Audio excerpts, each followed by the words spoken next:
maybe, or something like that, come there, they are going to meet the full might of a whole bunch of dragons and shield lands, whatever, set a trap and see if they wipe them out, and see if Iuz can get so pissed that he will really come out and Dragotha and so on. And then they will send in the cavalry, because Katarina, she's a gold dragon. She has her dad and a bunch of others, so they can really see if they can pick a fight.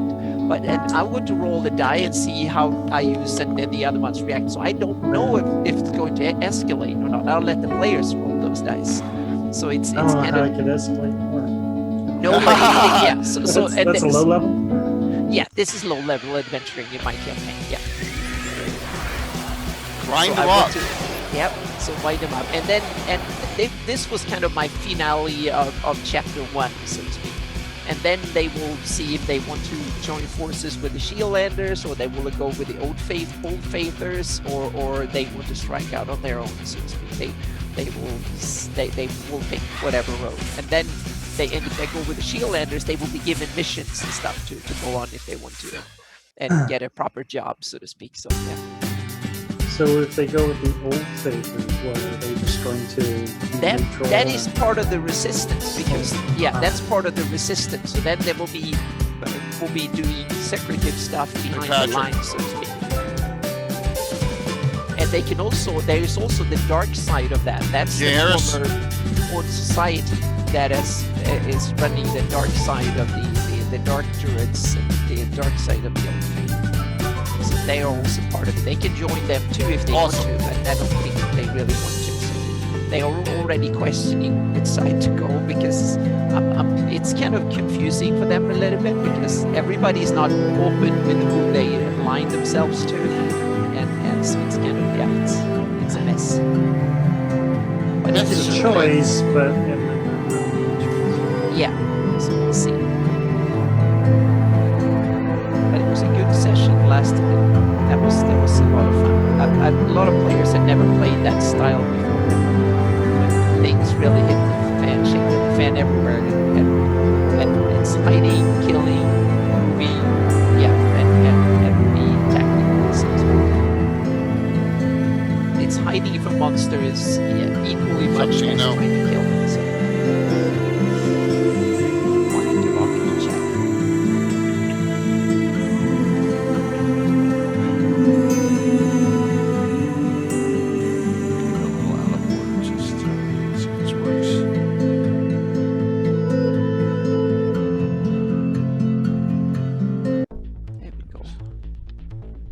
Yes, it is. It's Iuz time. And it's not going to be able to give away any of her secrets, Nagoya. I already, it's Iuzian time in and he is one of the brave characters that kind of is now defending all that. Yeah.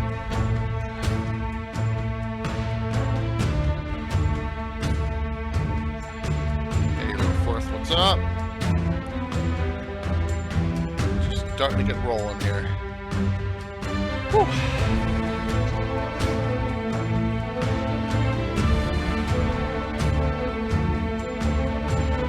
This is a 4-stream in 5 nights. No Friday, but we got Legends Lore tonight, normal game Thursday, the Ever Mysterious Tim's game Saturday morning, he's DMing, and then Gavin Sunday night. Saturday morning stuff though is fairly easy for me. I can just sit back and watch, which is always good.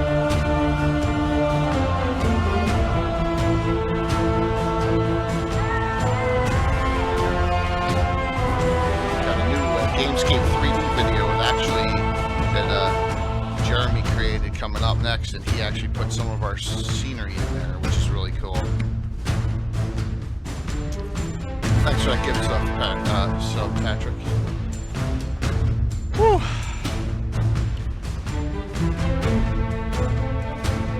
Danny, you gonna feel alright missing 2 Gavins in a row, 2 weeks in a row? It's kind of nuts, isn't it? Yeah, I've been away from things, literally and figuratively, and kind of internet-wise and stuff. So yeah, a bit disconnected here. Christine Van Patten gave me a whole bunch of stuff today, which is great. A whole bunch of sculpts and stuff that she's been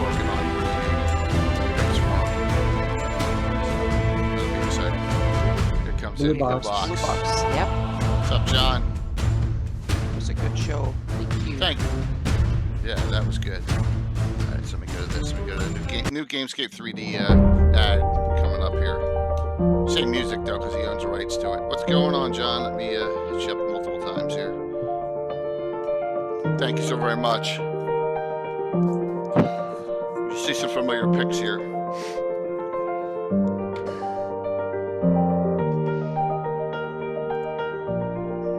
What's up, Bill?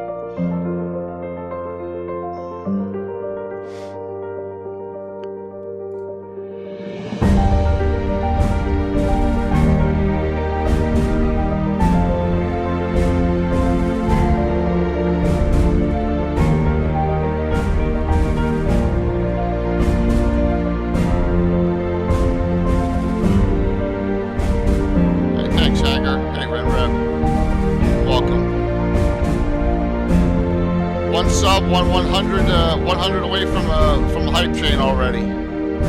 Always, you guys are just always crazy with that stuff.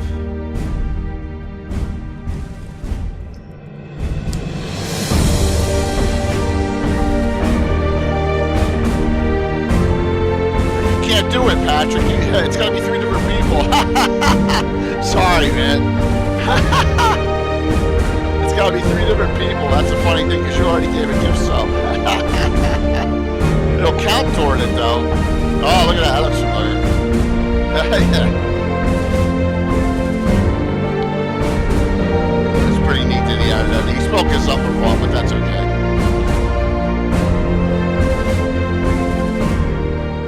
Yeah, spelled it with a U. Good guy there. All right. Can't choo-choo yet. Choo-choo.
Entry screen here as a multitasking. I will hit a wrong button. We all know that. So my chat's paused. So Blue Box, thank you so very much. Burn Punk, thank you very much too. Really appreciate it. So tonight, yes, it's going to be a good discussion tonight. Really good discussion.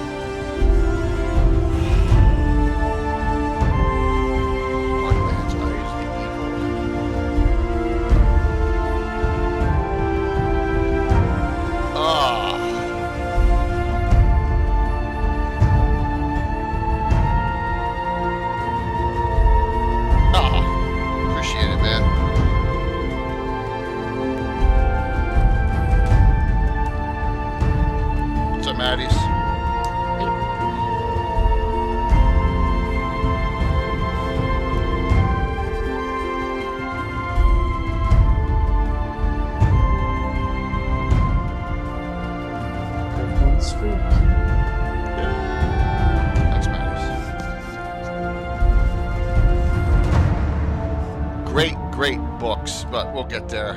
We'll definitely get there tonight. Looking forward to really looking forward to it. We didn't set a topic for next week. No, we didn't. So I was thinking maybe we go back to Monsters. We do Monster Manual 2, maybe. that's a good one. Yeah, I'm Yep. thinking. Yep.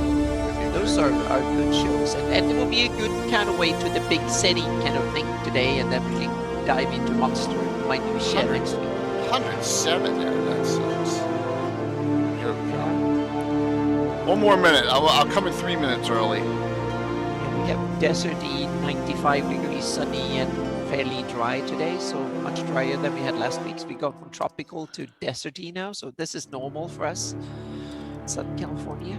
Yeah. So Mike will be on. Mike Disney and Christine Van Patten's going to be on Sunday night along with Bill the Master Crafter. So I'm coming live here. Yeah, it's going to be. We got a lot of great stuff coming. Good evening, everyone. How are you? I'm J.K. Lord Gazumba. It feels like we're a little back to normal now. You know what I mean? After some crazy times last couple of weeks. So with me is the great Anna Meyer and the fantastic Greyhawk Mike Bridges, as we're going to have a nice discussion tonight of oh man, we've talked about this. You're going to be recreating your raids, guys. So you get credit here. We've talked about this 100 times. What are your favorite modules? All this, and what I always said were my favorite references. I always go Free City Greyhawk Box Set 1, 3 is Slavers, okay, and 2A and 2B are Marklands and Iuz the Evil, right? And Ta-da! and look at mine. The cover, they're somewhere. I've actually plastic. I put plastic wrapping on the covers, and that makes them last along. And I bought the PDFs and digitized them, so I have the PDF version. So that's what I'm using to reference and stuff. So. Yeah, and a lot of us do that. But I love having the books. You got the maps. I left the maps got the maps downstairs. here too. So yep. That's good. You guys can pull the maps out here. Yep, we have the maps here. So they were. A lot of people back in the day were a little upset when From the Ashes came out, right? And then these kind of mitigated it a bit, because talking about detail, level of detail in these is unbelievable. Yeah. It's just crazy how much information, good and bad, is in here in both books, and they are almost each of them are almost 100 pages each. So you really have a lot of information to delve through. And we'll go through a lot of it tonight and talk about some things and some ideas, Which came out first? I'm going to say, you know why I'm going to say Marklands first?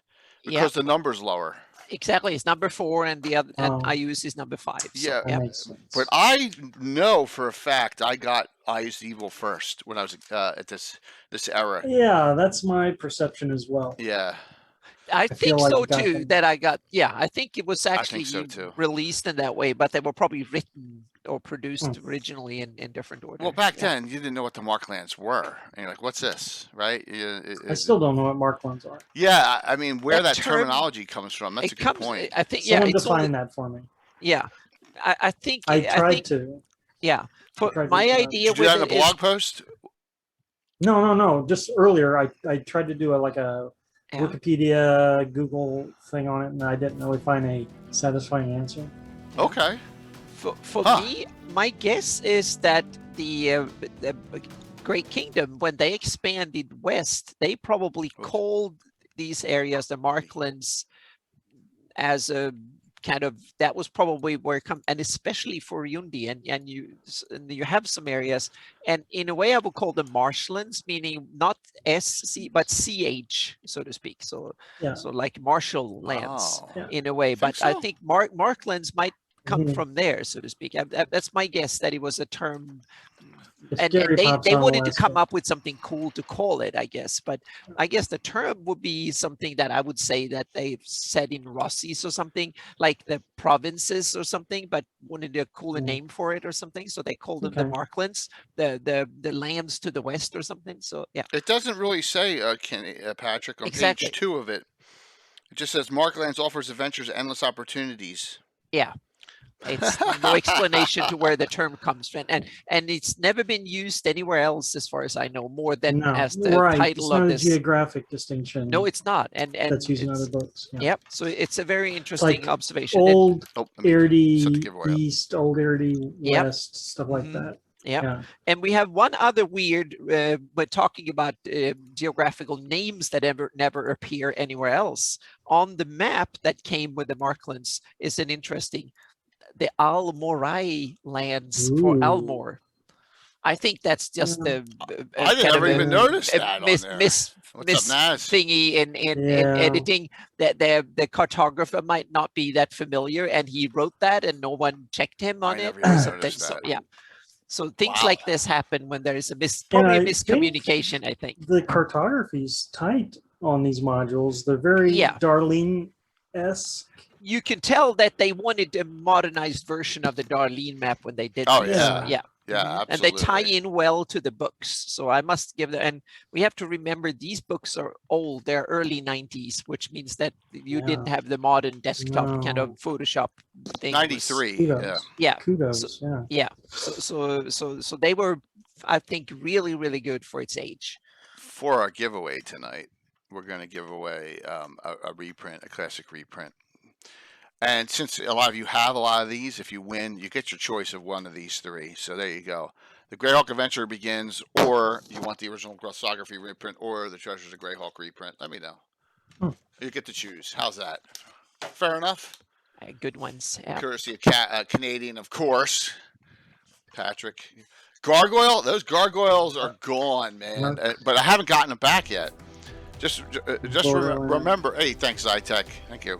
Just remember that we got 4 signatures coming on them, but the first two got those. Denmark. I still have Child's Play. I'm getting down into the certain area. Mike just took Puppets in the original, so he was next.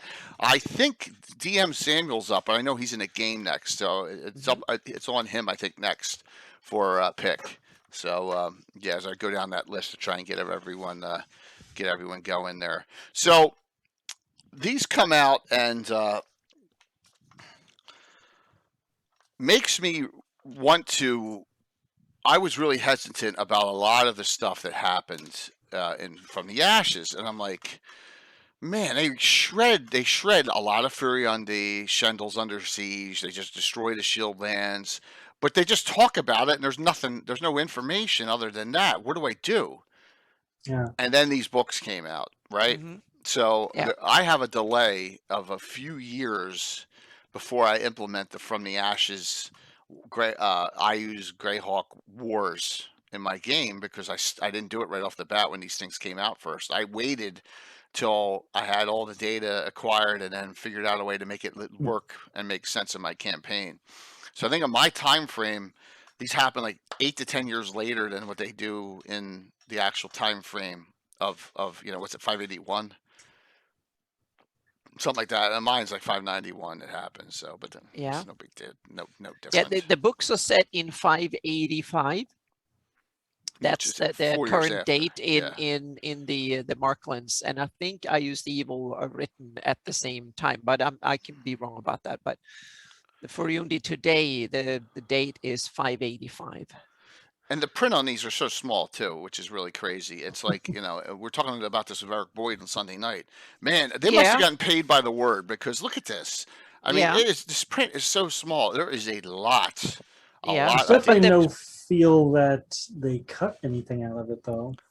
No. They kind of made 8-point or 9-point font instead and squeezed it in. They squeezed a ton in. Yeah.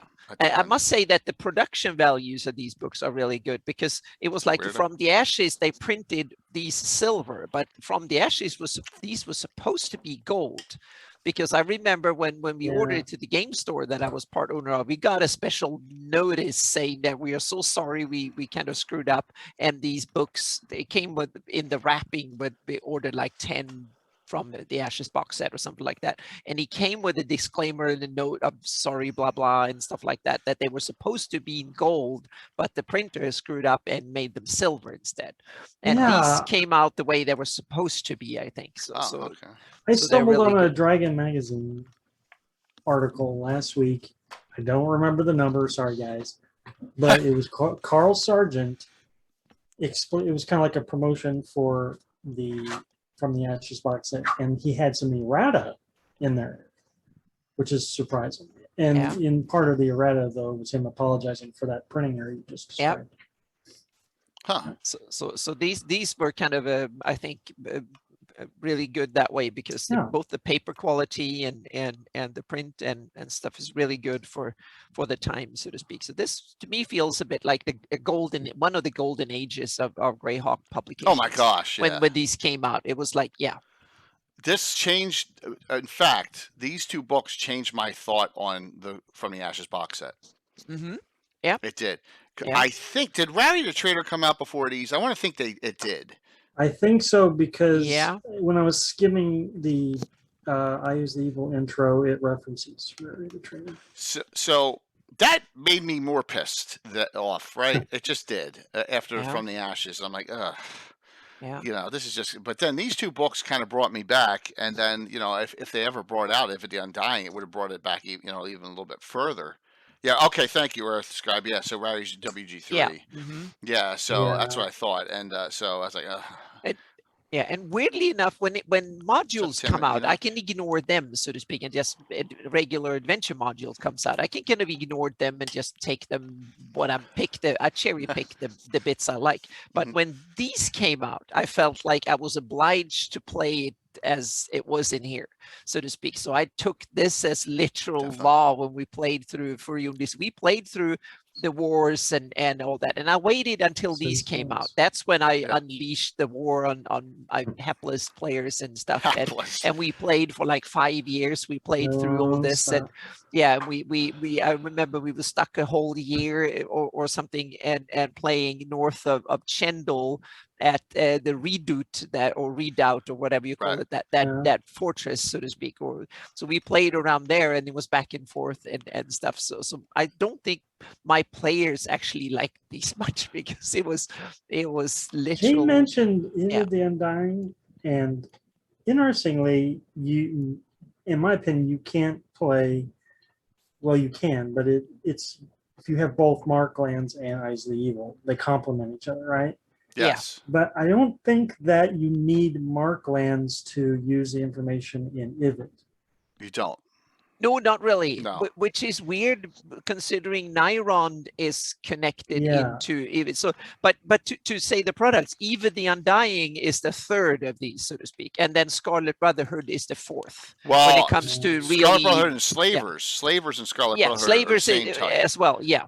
But so these are they're like made a bunch of them, and of Carl Sargent, even The Undying was supposed to be the trio of Carl Sargent's big setting source books, but he never got published really, so to speak. It was just I never got that, and then it got put into my only thought process is they were losing money on everything they brought out at that point, and that was. But I'm so glad that we got these, because these are these are so giving you so much detail and both fluff but also this one has a surprising amount of crunch in it. There's spells and monsters and items and stuff like that.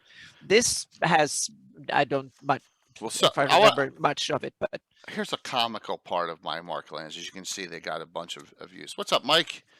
So if you start on this page, right, Naira, this page back, so page 58 back, I never even read any of this, because I don't venture Nyrons. So I didn't even need that half. Oh, so you skipped the Nyron bit at the end. Wow, I read it. I don't have any carefully. I used none of that. Thank you there, Dwayne. So it's just bizarre when you think about it. Like there's this whole section that I didn't even use in the book. Yeah, but I didn't use it until 2010, 2011, after I moved to California and started my Rail Deving campaign. So we came out like, what was it, 93, 94? And it took until 2010 for me to start reading it. So and really dig into it and use it. So why don't we dig into some of these a little bit? And go over some highlights anytime, Taryn, anytime. By the way, there's a package on the way to Canada with your name on it. Probably, who knows how long it takes. Patrick, you get your mug yet? Probably not, right? It freaking takes weeks to get stuff to Canada now. Yeah. So, Have to have Patrick hand deliver stuff. insane. Oh. So let's make a quick announcement here. All three Okay. of us in this show are going in person to GaryCon. Correct? Yeah, I need to get my badge. I'm going to get I my don't know where I'll be badge. Yeah. staying. Well, Yeah, they haven't opened up rooms yet. Okay, That's so That doesn't happen hopefully till we can. August. So Okay, yes, well, I we'll got see. my Yeah. badge. I know Yep. Mike got his badge. Yeah, I'm going to get my badge, so I need it. Yep. Yeah, I know Alyssa Faden's going. So just to note Yep. that we There's so I've many people decided. going, so I want to. So if Yep. anyone's watching, go to GaryCon.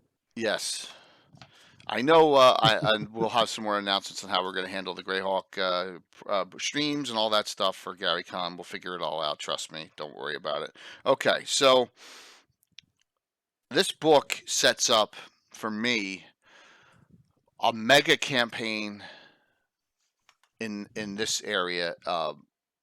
First off, where I'm gonna this is a major expansion of my campaign, and that is Vespi Forest area, Mhm. right? Huge expansion into this area, all because of this. I mean, this map scrolling through, but this map is so brilliantly done, broken up into the areas and all, and the factions in here in Marklands are wonderful. I did an entire gabbing on Vespi. I think it's like number 40, so it's pretty old on the Vespi, and we talk about our locations, but we have, and you can see, we have way up here is the Eagle's Nest and the Order of Yulk symbol up here for the Vespi Forest location, and then you have the Elven Realm of the Chimers. You got all sorts of great stuff, file glades, and and then you got your areas of. Now, I didn't want to. Again, I did 5 years in Furiundi. I was like, I'm not doing Furiundi. I'm doing the Knights of the High Forest. That's where I'm Okay. going. Yep. That's what I want to do. I want to be different. Yep. So we got the Elven Knights, and ally with them and doing all sorts of adventures. And this was a fun time. We go Yeah. back there once in a blue moon, as you see in a stream. We go Yeah. back like maybe we've got 2. Yeah. To do an Elven campaign is something that has been on my to-do list forever, but I want to make it good enough, so to speak. I know I'm a perfectionist way too much, but I feel like I need to give Vespi a run, so to speak. Yeah. It has in here starting on page 47 a lot of great detail on the Valley of the High Folk and the Vespi Forest. Yeah, definitely. And goes over the factions, human faction, the halflings, gnomes, elves. Now you got gray elves at the Timeless Tree. You got Sylvan elves. You have Valley elves. You have high elves in the Valley of the High Folk. You have them all up here, right? And then you also have the Beastman Forest. You have the humanoids that hate Iuz as well. The indigenous humanoids of the Vespi that want Iuz out too. It's the enemy of my enemy is my friend in this case, and that's kind of the way we went with the direction on the adventure campaign too. So it is a wonderful, wonderful area. Mike, you ever do anything up in this area? Except destroy everything with wars. Yeah. Yeah. Bits and pieces. Yeah. I'm with Anna. I'd love to do an all Elven campaign. Just never clicked. Yep, Bill, the Torch of Grumps.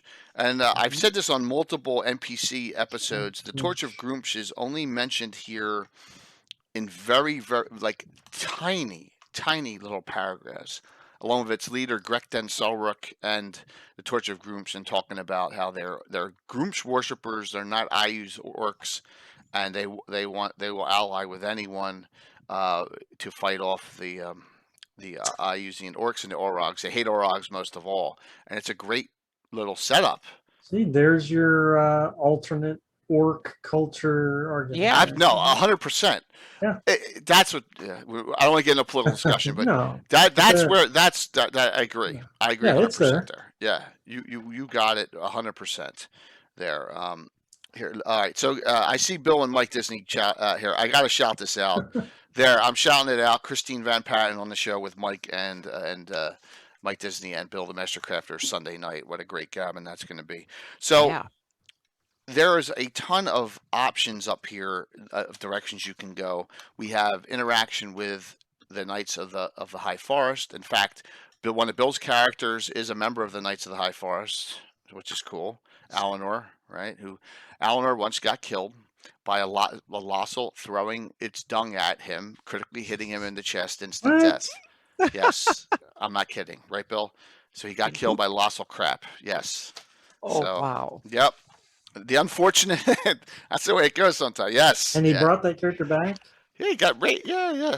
See, I don't. That spirit thing drives me insane. Yep. So that character's like 11th, 12th level now. Yeah. Yep. Got killed by Lossel crap. So Crit hit. the Defiled Glades is another wonderful place to adventure as well. And you can do all sorts of things. And I know a lot of you, and Anna talks about the Old Faith a lot. Yeah. So I have it that there's factions with this in this book. It doesn't really go into the Druids that much. I think it should. No, it doesn't. I think that's one thing it misses, Anna, is the Druidic presence. But I think they had, because they stay away from that so systematically. I wouldn't be surprised if they had in mind to make a special one on the Druids and or something like the nature, whatever, or something special, because they stay away from that so much that I wouldn't be surprised that was something they toyed with the idea and kind of say, okay, let's keep that under wraps. Maybe an Elven one too, because they don't go into detail much about the Elven stuff either. My thought is it's intentional by Carl Sargent because of room. And you're right. That's probably an entire book on itself. Yeah. But note for me, I have up here the factions of Druids as well. I ripped off Malar and made him the master of the hunt from the Finnish deities. So I have him as the evil, and I have Cernus, who's neutral and evil. Another one ripped off from the Finnish deities. Rilfane Ralafil, which is the Sylvan Elf god, and Elana. And I've done also a lot of stuff that I worked on my elves and dark faiths and the old faith and stuff in my campaign too. So I want to put that into a campaign. I want to have an elven druidic kind of campaign, so that way you can introduce humans into it as well if I want players to play humans as well. And this is the place where you can do both. And if you look here, I mean, Qualston is so deep in the forest here. Yeah. Right? I mean, the Vespi is enormous. It's Mirkwood sized, you know? Oh yeah. Vespi is like easy 1 million square miles. Yeah. So this is the perfect place to do even you can have dwarves here from the mountains, right? You can have every human, demi-human, half ogres, half orcs, furbolgs, whatever you want fit here. Yeah. Trolls, whatever. So yeah, whatever. If you want to have a forest campaign, I think Vespi is an awesome. And you have Iuz, this big bad evil up there. There are dragons, all sorts of undead, all sorts of ruins, all sorts of ancient barbarians ruins. From the wolf. You have wolf nomads, meaning barbarians in the north, and Iusians, humanoids, dragons, elves. Yeah, mountaineer troops from Perronland, meaning you can have almost anything. So it's a wonderful place to give you an idea where you can run a campaign that is really not touched that much, even though there's a lot of details about it. You know, so I was just looking at the book, doing some math. Only 10 pages of the Markland is devoted to High Folk in the Vesvi. So that's High Folk in the Vesvi, 10 pages. So they could. Sargent could have done more on it, I guess. I agree. So if you're an aspiring Greyhawk author, there's some prime real estate there to develop. Definitely. Most of this book is Nyrons. No, I just did the math. Furiani's 46 pages. Okay, it's bigger than Nyrons 39 pages. Yeah, but I bet that he had Ivid the Undying already in the drawing on the drawing board when he wrote this. I'm pretty sure. It's like a lot of things that are meant to be 3-parters and never get there. Yeah. Like sorry, I'm showing my age now, and I apologize, but Gods and Generals, Gettysburg, those 2 Civil War movies, and we're gonna make a 3rd movie, but the Gods and Generals was so terrible they never made the 3rd one. Well, kind of my guess is that The two, they weren't making money, and they just said we can't afford it. But the good thing is that we got even the Undying, at least as we got the information, and that's the good part. We got So the I know we information. don't have any statistics, but do you think of Ivid and that well, Ivid was unpublished, of Marklands and Iuz the Evil?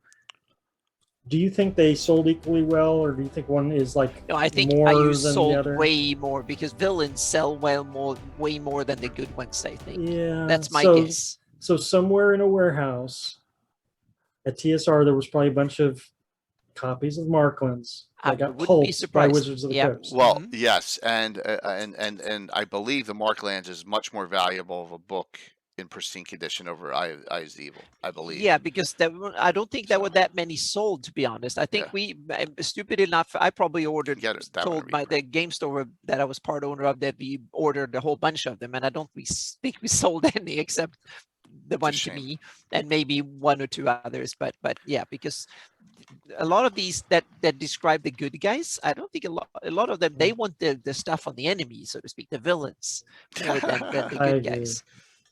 Well, Marklands goes over, Furyundi goes into real detail on a lot, including the Knights of the Heart. Yeah. So we know of this. We know there's 125 surviving Knights of the Heart members after the wars. 50 were slain. There are 70 Knights of the Lunans, right, from that, and about 30 Knights of the High Forest. Now, I have almost 15 of them detailed, whether they're NPCs or player characters. So I have about half of them written up, which is cool. But so we know that. We also know that it also goes over the priesthoods, and it goes over a lot of other detail in here, and it goes over all the baronies. You know, all, which is really nice. All the province, the provinces. Yes, absolutely. Yeah. So it does a real good job, really detailing up Furyundi, and I don't know. All right, so Mike, so this book comes out? Yeah. When do we know the date of the Snap Your Fingers Crook of Ral thing happens? Do we know a year? Not a year in Greyhawk, but a year that happens. Someone decides that they're going to do that. I mean, it's got to be pre-2000, right? Pre-3rd edition. Pre-Living Greyhawk. Right. I think, they needed to wrap up the, So it was probably very, very late 90s that they needed to wrap up. I'm thinking 99, 98, 99. They would know? Yeah, because the LGD came out 2000. Now, this is kind of crappy in here. The Shendel City map is like, well, it's that, but that's to be honest, that's the one I like the most of that style of maps because it's different a little bit.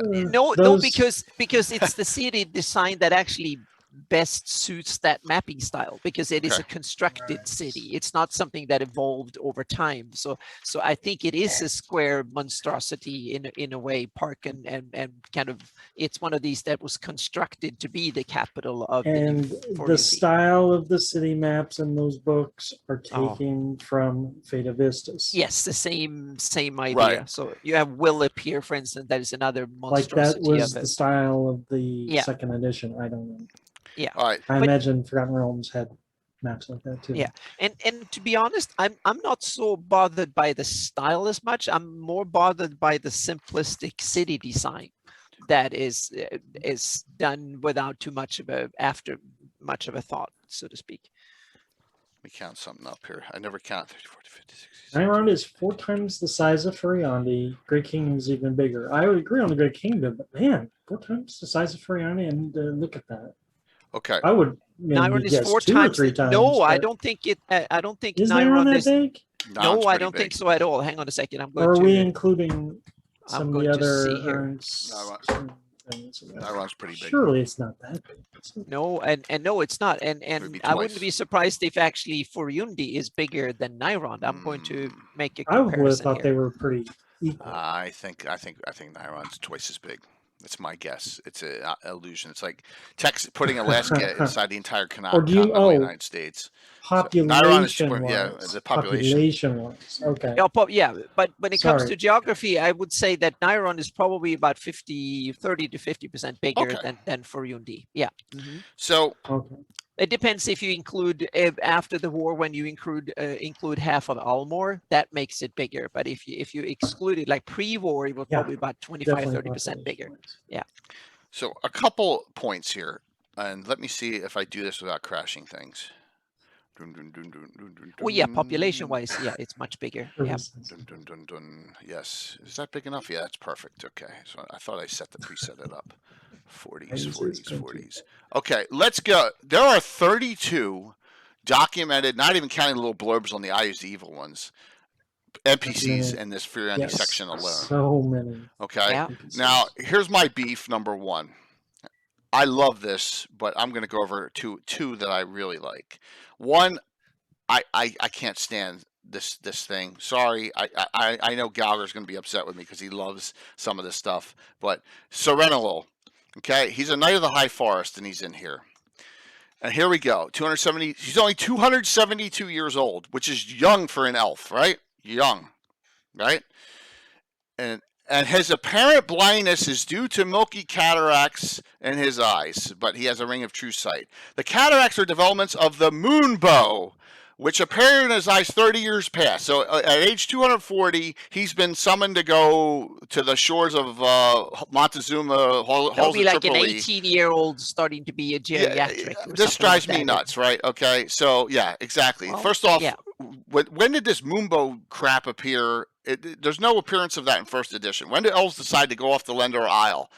I don't know. I think it's silly, right? It's silly to throw this in here. It's too much Tolkien-esque, in my opinion. I think that was from the Ashes. Yeah, I think it's a Carl Sargent kind of idea. Sorry, that's a complete strikeout and miss by me.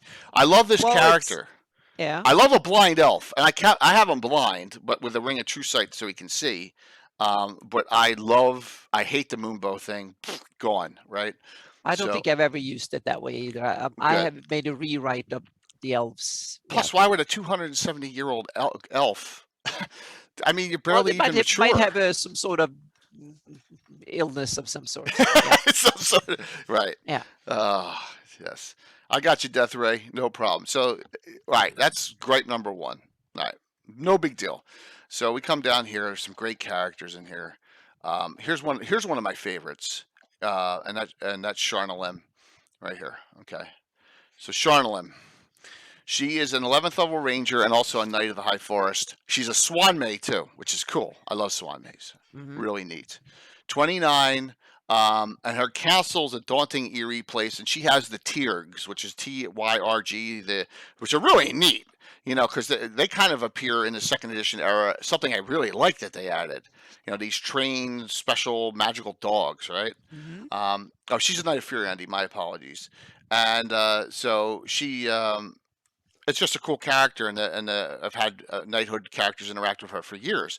But if you look on the map, they say exactly, and if I go here, they say exactly that her tower, that's Serenol's. Oops, sorry. Here's Castle Enlash, is gonna get slaughtered on the next wave after Zenvaline, the what's he called, the snake or whatever, attacks on mass, and she's gonna get wiped out. Well, we had a big fight there, and they stopped it years and years ago. But there you go. I love this is the kind of stuff I love in From the Ashes, in the Marklands book. Great detailed NPCs. You guys have any other favorites of yours in this section? Furiandi, yes. Well, I know I used a lot of these back in the day because I ran a Furiandi campaign once, and I had a lot of court intrigue, and we did some jousts and things. Cool. Even during wartime for some reason. Yeah. But my memory's fuzzy on all these characters, unfortunately. No problem. You have Archer Jakartai in here. You have Belvor in here, which I had him. Yeah, but I like Belvor as a king. He's kind of, it's interesting to have a paladin king, so to speak. It's definitely a good character, but once again. But he's old, so to speak. And now in my campaign, I roll every week to see if he dies or not. Jeez. How many people do you roll for it to die? It's a lot of old Only really important ones that are falling for the age bracket, so to Okay. speak. That's so yeah, because he's like 90 almost, or some 88 or 90 or something. So he can die any week, so to speak. That is like a 1% chance that he dies, and that goes up every month or something. So within 5 years or something like that, he will almost certainly be dead. So, yeah. Baron Callenstrom Yes. Mhm. definitely comes to mind because he's on the front lines. Yep. Yeah. A lot of the stuff we had done was playing out some of those little borderline scenarios, like Border Watch module. But we did a lot of those little mini sorties and stuff like that. Yep. Even before I did the full on skill wars. So there's a spine castle here. Yeah. Yeah. How'd that happen? Where there's a second. It's some mishap. I'm going to remove it. It's on the list of things. I was like, what? remove. Yeah, it's there is a spine castle there too, and it ended up, I think it's mentioned in here somewhere, but I don't like to have similar names on things in the fantasy world repeats. where you can avoid it. So yeah. Well, the United States is really guilty. Oh, of yeah, that. Yes. almost every country on the planet has a lot of different same places. Right. But in fantasy world, I think it's simpler to simplify it and have only same name, unless there is a specific reason to have it. New Spine Castle? Yeah, but it's like we have old Wintershiven and Wintershiven, Old and because that's a story behind it. That's kind of interesting. But This has no reason. yeah, I don't think there is a reason, and I don't know, but it's one of the things that to dive into and see if there is a reason and figure it out. But what I've done with the province is that I've upgraded. They have been elevated up to true provincial nobility, or like because originally they are baronies and viscounts and stuff, and those are sub-province, meaning those are local nobility in the Great Kingdom, because that's what they were, because Furundi was a province, and that meant that things that were a part of the Furundi became a sub-province, local nobility, barons and viscounts and stuff. So now 200 something years after the Furundi became independent, Belvoir has, as a token, have elevated them up. So now they are the barony of Callenstrom is now an arch barony, and the other ones are earldoms. They are counties or duchies. Or arch baronies. So they've all been elevated up to proper. So they got their full status now, and so they can now say that they are counts, dukes, and earls. And archbarons, so they have the proper status. Yep. Now I know why I got all confused with Spine Castle when I was younger in the 90s, because we did a lot of adventuring here. Now that I remember all this, because there's a huge Tritherian worshipping force all along the flare line running up there. Tritherian was like the deity that's like, let's go attack them before they attack us. Now it's coming back. But we can make a story and say that they wanted to refer to the original Spine Castle on the northern front, so they wanted a Spine Castle on the western front, and then it's old from the original settlers from the Great Kingdom or something like that. Doesn't that's look like it. Plausible story behind it. That would be nice, but it looks like it's a relatively new place, and it was named that way from the design of it. Yeah. Okay. Then we should kind of do something with it. Yeah. So. If you go to the end of Furundi, you have, as opposed to the Bone Shadow with Omni and all them, you have this other organization of Iuz called the Shadow Claw in here. Yep. So, spies, that's Iuz's secret. Yeah. Right, and there's one named up here, Petronik of Heldarn, an 8th level thief, very short for a human, just as a merchant, but kind of a nasty thief. And there's some data on him. So there are this network of spies running through. I always wondered if that was a mistake or redundancy, like Shadow Claw, Bone Shadow. Well, it's like, think about it. A lot of, especially dictator states and stuff, they don't trust only one organization. So you have several in parallel that can spy on each other, and that way you can make sure that they stay loyal by So Yeah. and also you have one open to scare people with, and so on, and then you have one in secret to murder them, and so you can kind of, it's hard to blame who, etc., and so on. So it's common in the real world to have that kind of thing too. So yeah. Orchid Twilight. We are talking about Yes. the Marklands and Iuz the Evil. Right, and Yeah. Iuz the Evil, Iuz being Second a edition. nasty deity, on Earth. So if you don't know, if you're new to the stream, Iuz is the son of our favorite book that came out from everyone in 5th edition, right? What was that? Tasha, right? Right. Yeah. Which is actually. Big, Yeah, it's particularly Igwolf Igwolf, is Tasha, Igwolf, and Grazitz, the demon. it's a deity. complicated family. It's very complicated. Yeah. But Iuz is Cambion, which is, you could say, is a tiefling in 5e Cambion. And, in Greyhawk, it's cooler to be a champion. By the way, on my website, you can get the heraldry Force for of these. Evil. Yeah, my version of the heraldry for these Iusian organizations, including the symbol for link the it shadow up. claw. Please link that Oh, in I didn't know chat that. too. Yeah, Okay, yeah. absolutely. Why would they have a symbol? They Why have not? a symbol. If they want to scare them, they burn that on their victims. Oh, Yeah, I like right. that. That's Or awesome. carve it. Yeah. Yep. So they have it so they can burn that on their victims if they really. Kalstoff, want to. you're absolutely correct. If you go swing back Okay. here a little bit, you got all these troop totals.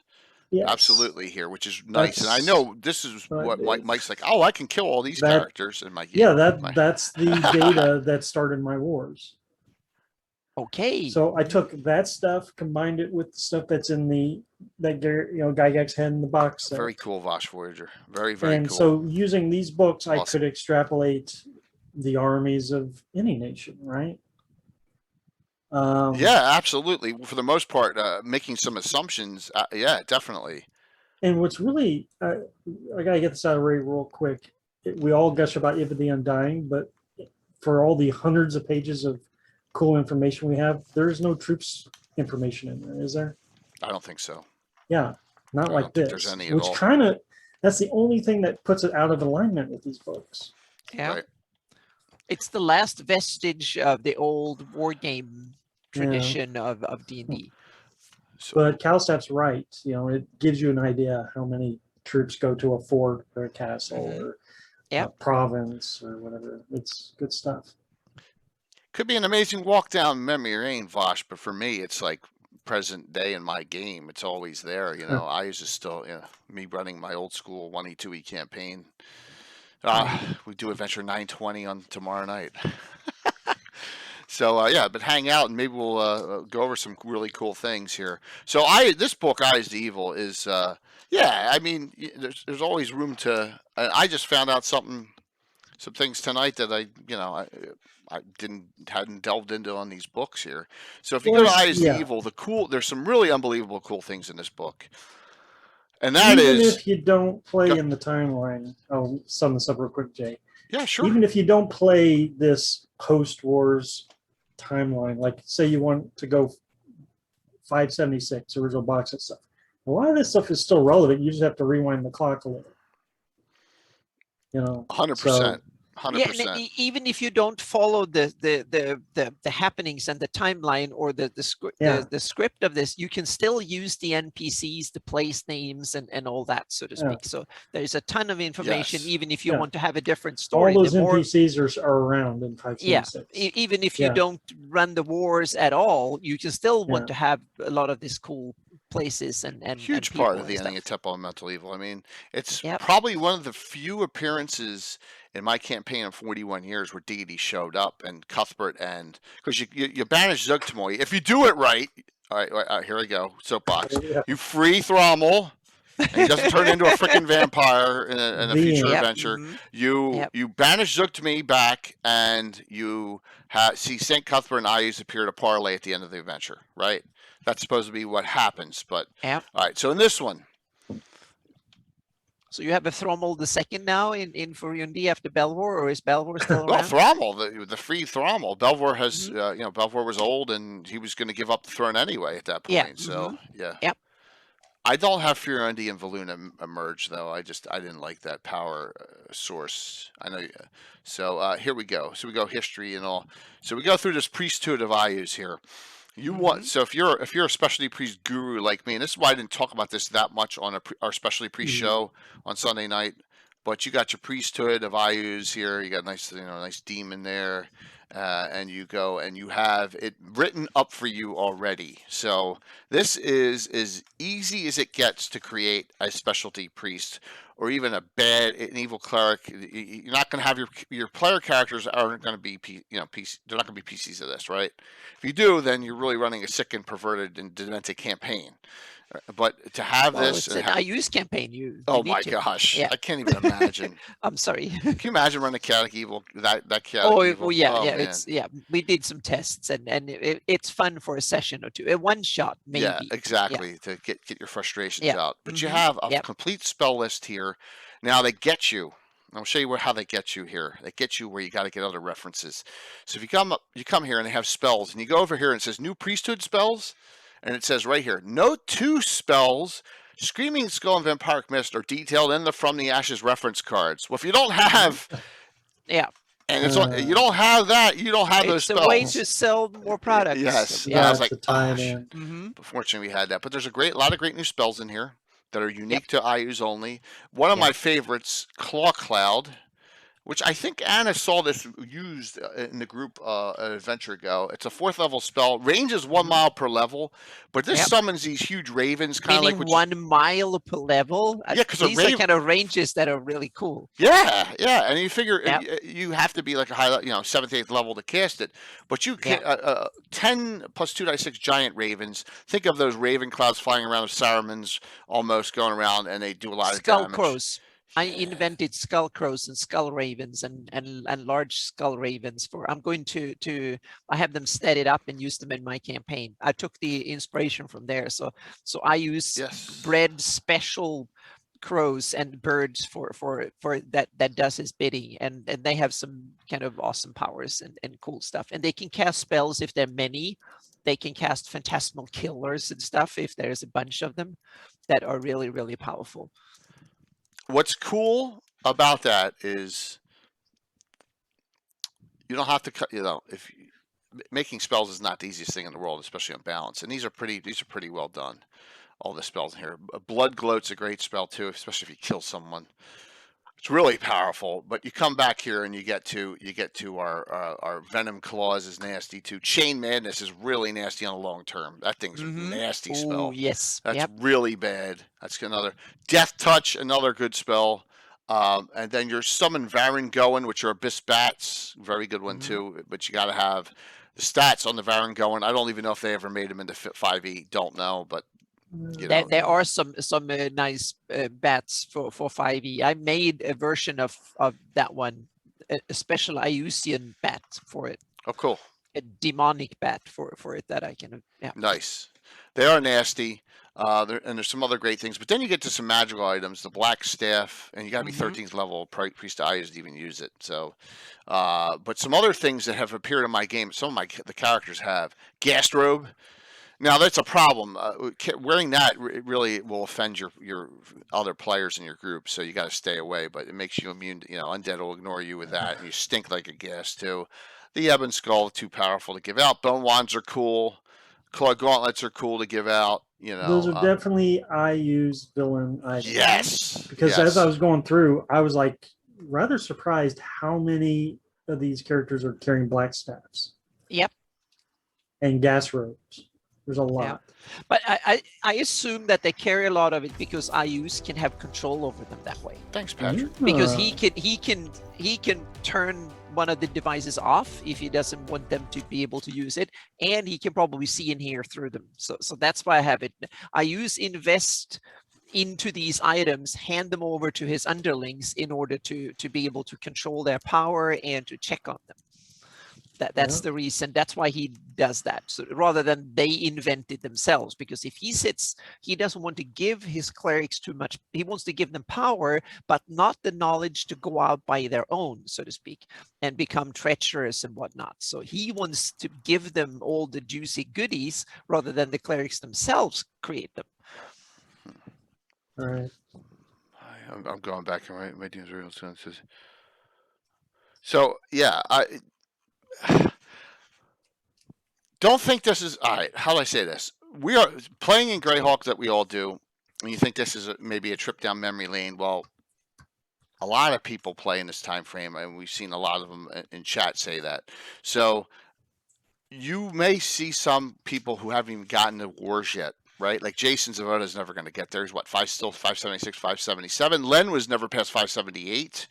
You know, before Len passed, and but that's that. So the time frames go from whether you are an old school Gygaxian 576, you're a Sergeant era 581, you're a living Greyhawker 591 to 2. It moves all over the place.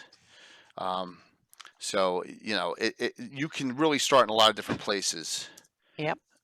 So Orchid, that's very cool to hear that your DM's old school. So I'd love to reach out to him in chat sometime. He may have been an original. I don't know that name of that character. Oh my gosh, look what Vosh Voyager just put. In our story, Thrommel became king. Yay! Yes, because he's a Temple of us. A friend of our party by rescue by hands in Temple of Elemental Evil. Thank you. That makes 3 of us in the whole world. You, me, and a shirt of bear. That's it. Hero. Yes. Thank you very much. No running around as a vampire. So, well, by the way, technically not too late in my campaign either, because they don't know if he's alive or not. So we don't know that in my campaign. So he's Schrodinger's prince, so to speak. So we don't know. He might be alive and technically be able to resume the throne or not. I don't know. I haven't figured it out yet, and no one has. So you got a lot of cool items. You got a lot of really neat things you can do in here. And there's some good info on the priesthood too, about how crazy and paranoid and all that stuff too. So it's. So see, that's what I like, Vosh. We did the same thing at Castle Elanestra, at Serenable's Tower, in the Vestry Forest, Grabford, all those places, which we like, and all the Shieldland stuff, which we will get to hopefully in this.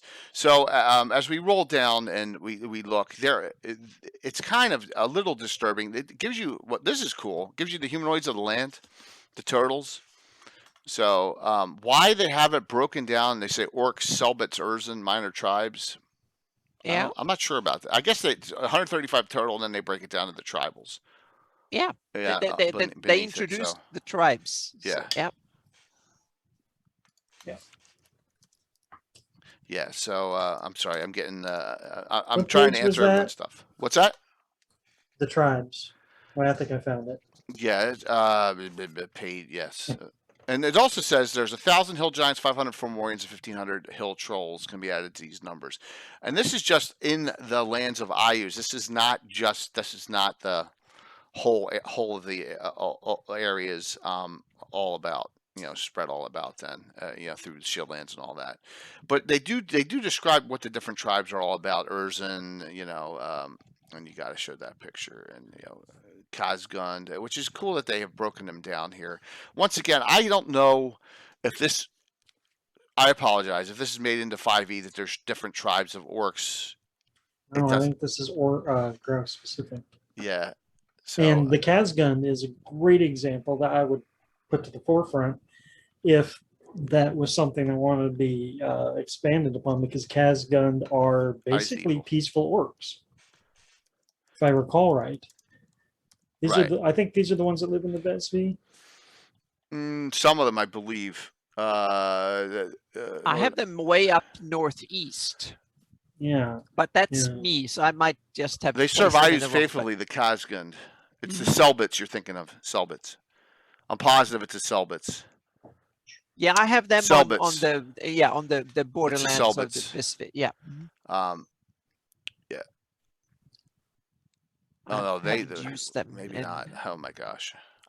I haven't used that name, but you have the Yeah, Eyes of Evil is a great reference book. Yeah. It really is. Now I know Marklands is available in reprint, but I don't know if Eyes of Evil is. I don't think it is. Oh yes, yeah, It both is. of They them both are. are. Okay, good. Oh well, they're at least available as PDFs from Drive Right. to RPG because I bought them Oh, as PDFs there. okay. But you can probably get a reprint too. I know you can get a reprint of Marklands. I just gave one out for the. Yeah. And here's Doraka, which is done in its detail.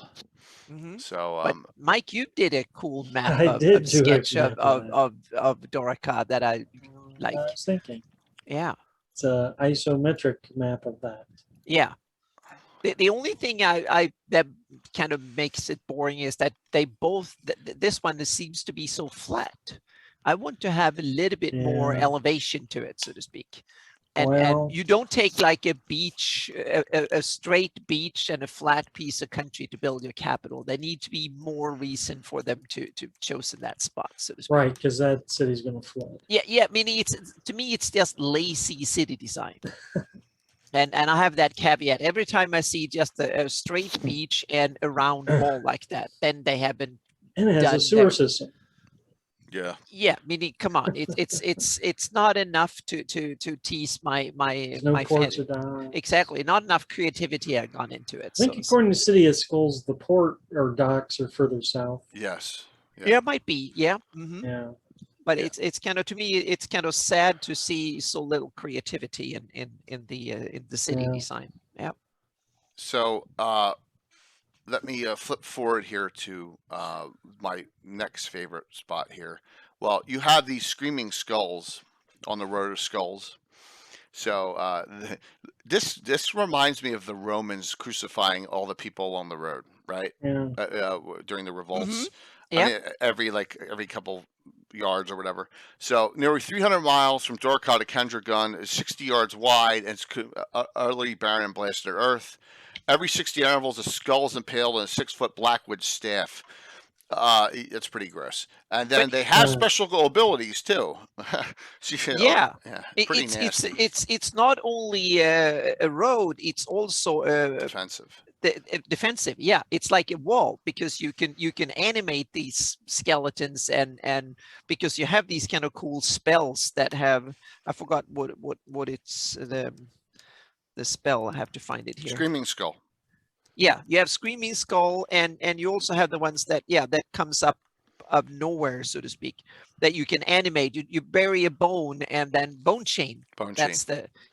so you can have Screaming Skull and bone chain, and imagine a road with thousands, maybe 1 million pieces of Yeah. bone in it. If you want to defend, and I would make roads that go, and there is one road that goes that way, and that's the Skull Trail and the Stonewall Road that goes east to west. Right. And I have them as secret defenses that way.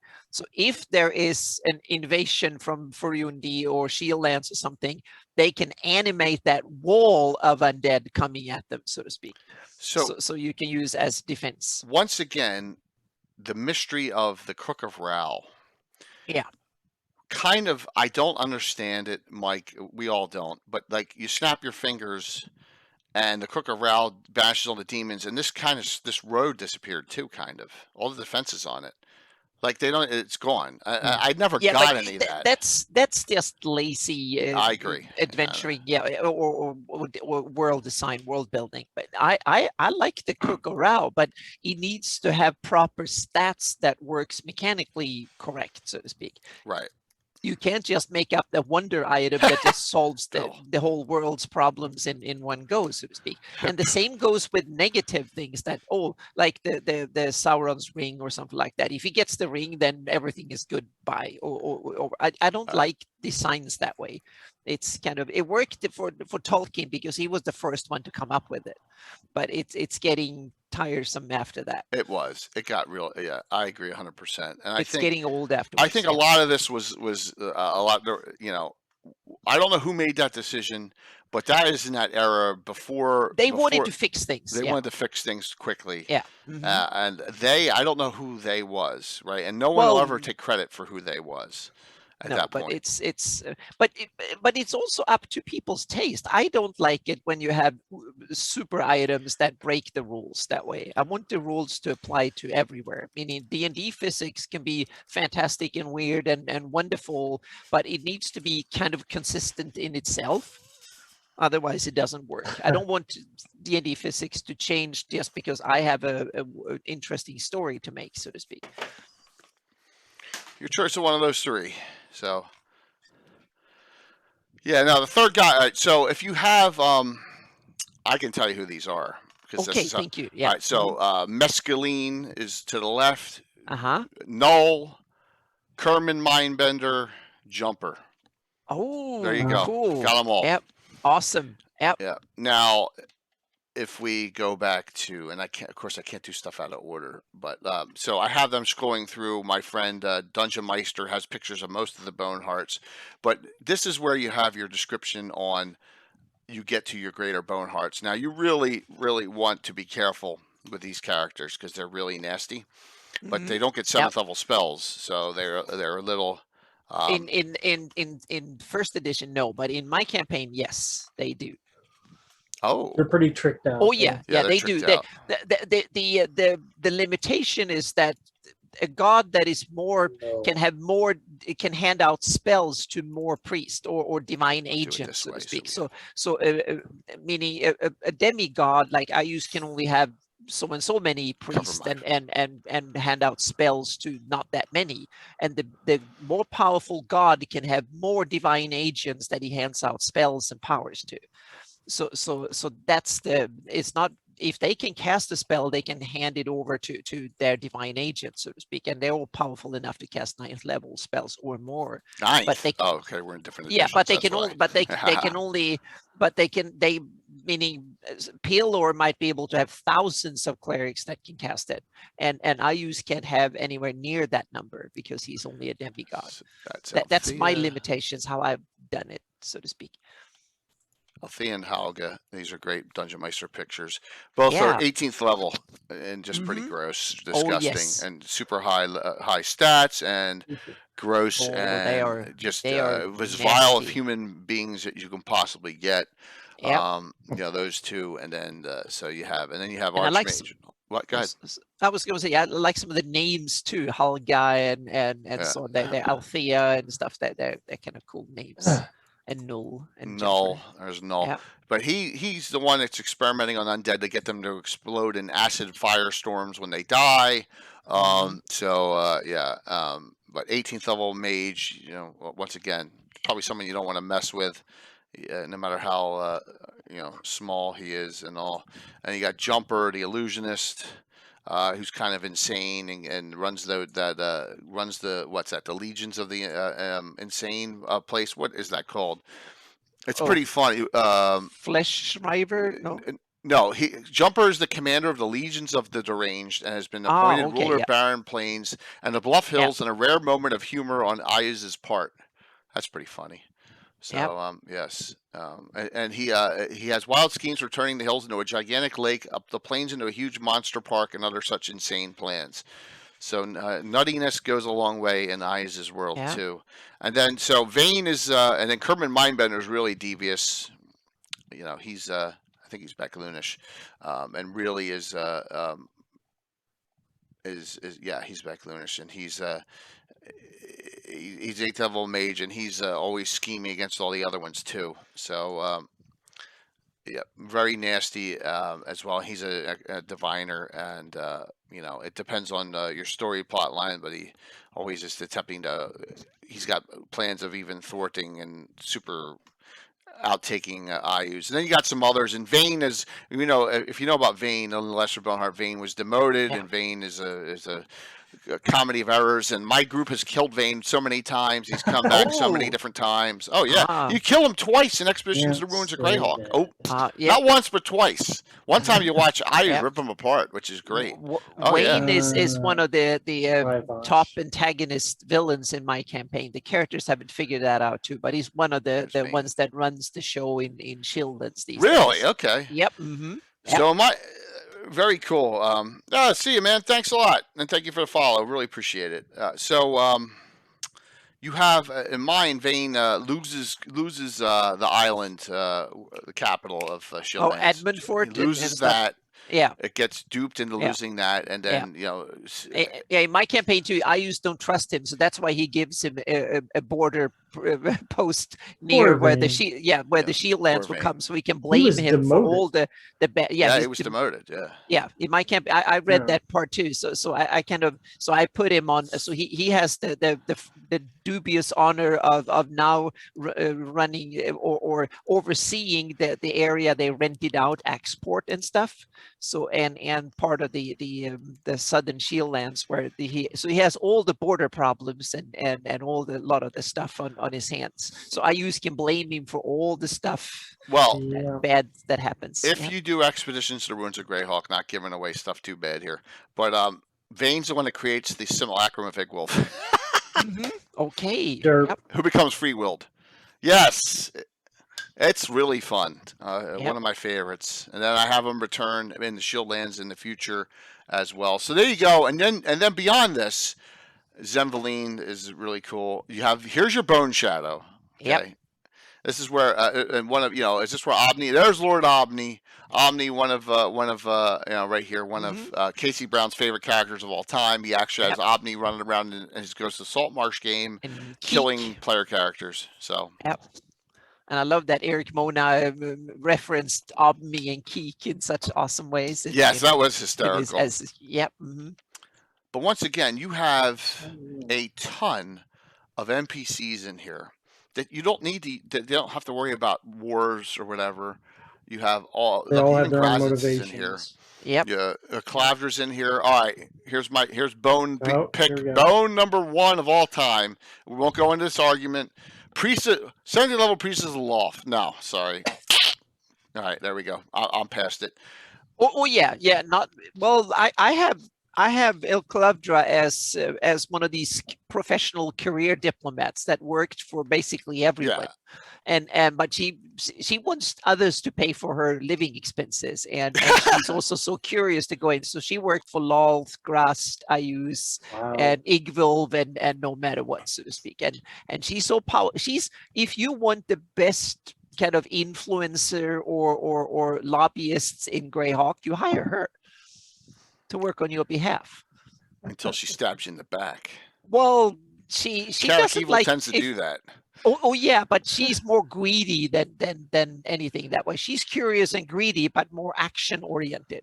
Okay. So I have it that that Vuron and El Clavdra have a secret kind of friendship, that they kind of meet occasionally and talk about things and admire each other, and they're also each other's biggest rivals because they are some of the biggest brains when it comes to diplomacy. And Vuron is the one sitting at home having agents, and El Clavdra is the one going out trying to put her nose into whatever problems, so to speak. Orchid Twilight, thank you for that really nice compliment. I've learned a lot about D&D 5e last 2 weeks, but the Greyhawk lore is much more interesting than the other 5e stuff. Thank you.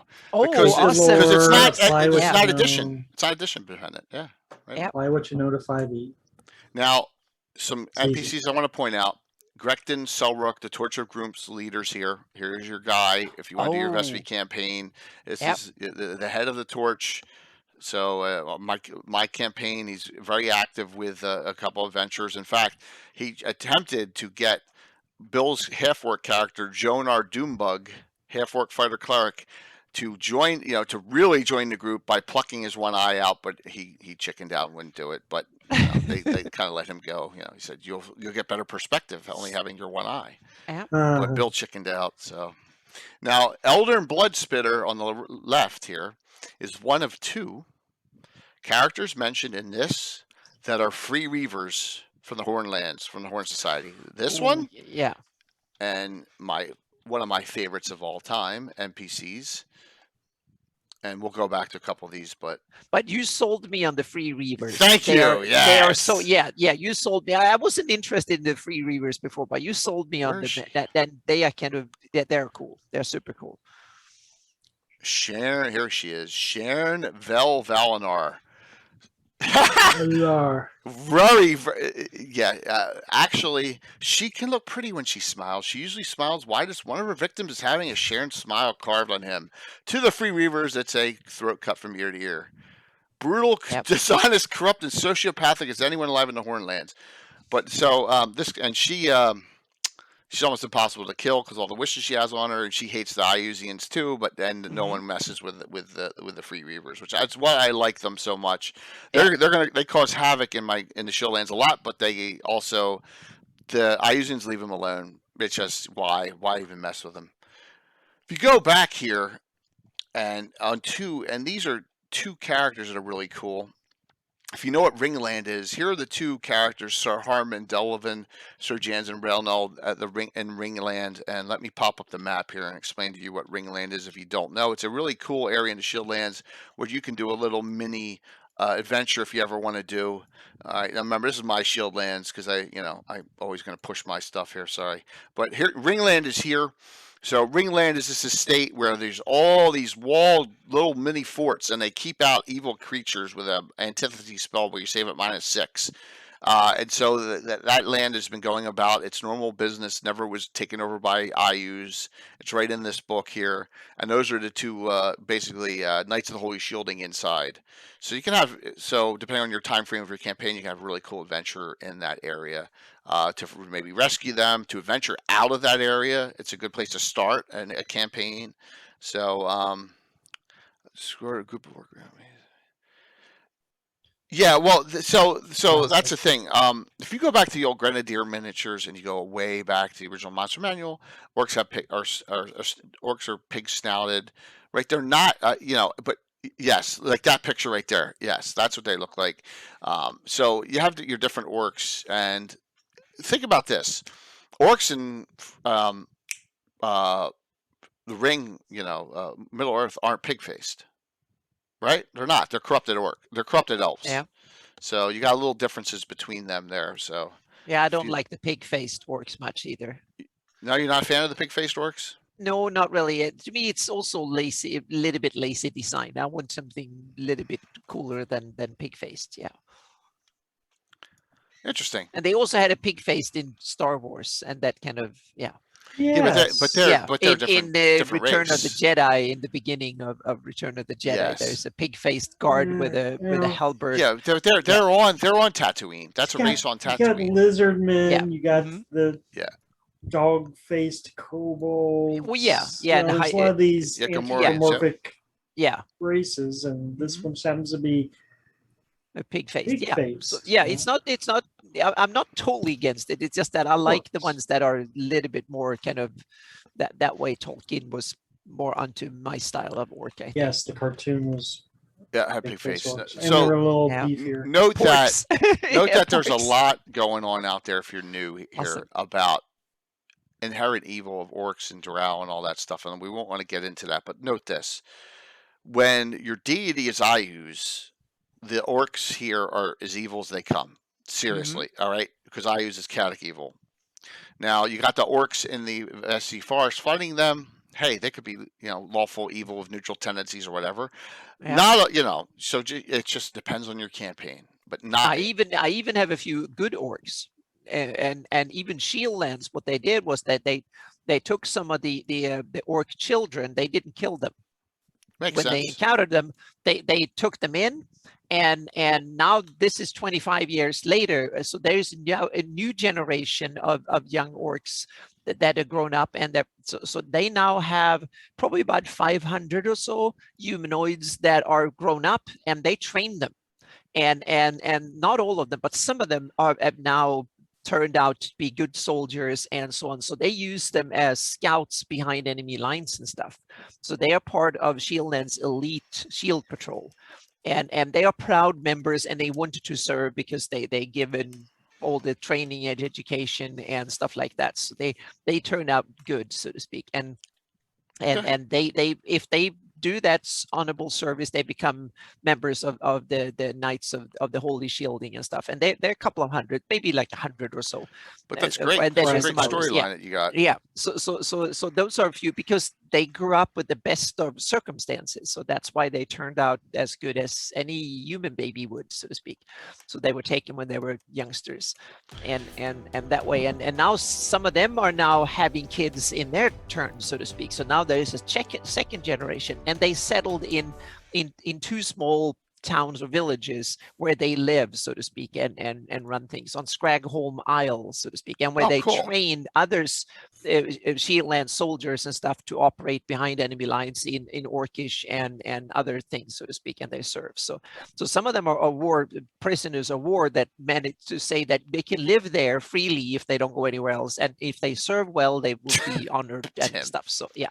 The ever mysterious Tim brings up a joke thing. Well, no, I don't think they stink. Well, that's a joke. So it goes back Mm-hmm. to the Wild Elves. Like Walt has a character who's like, does he stink or he always said he never bathed, so he stunk. And but that goes with all the Shield Patrol, no matter what kind of breed they are, they stink, so to speak. So yeah.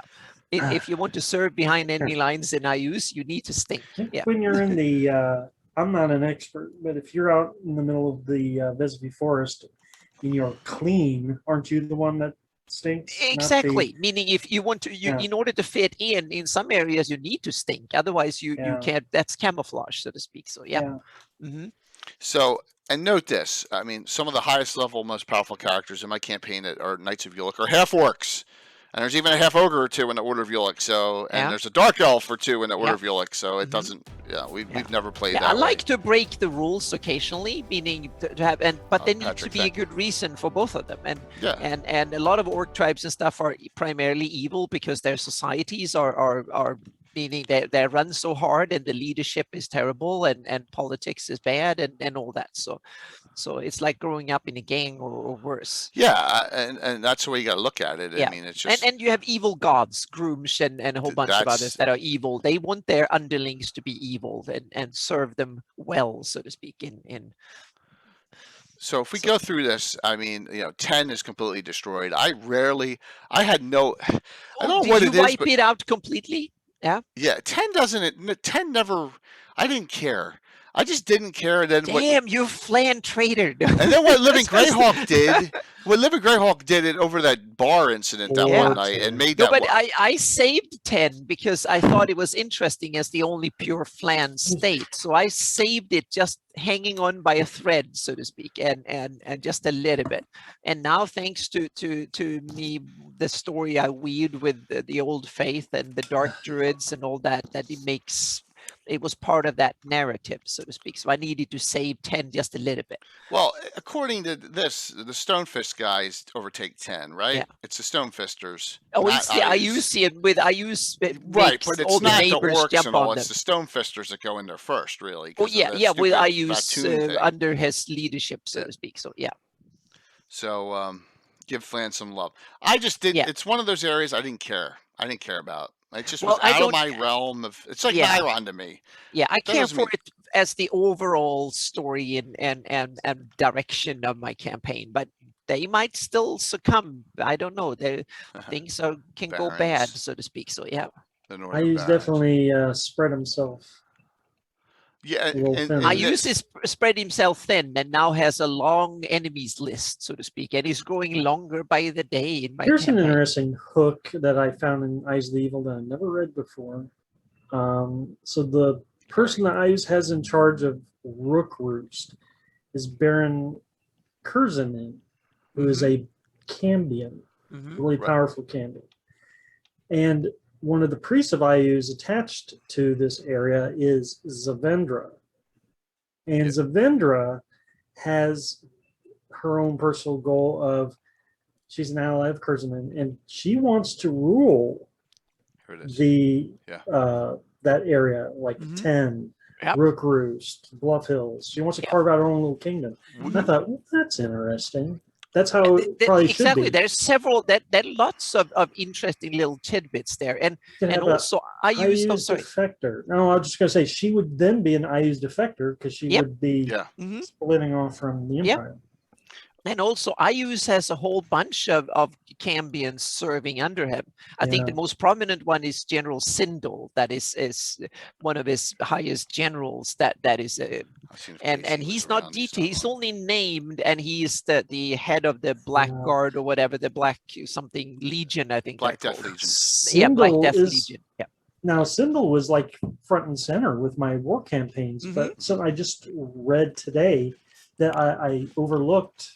Hey, Stray here. Good to see you. Was that the presence of General Sindel is tied to Iuz's soul gem in the abyss Yep. pact.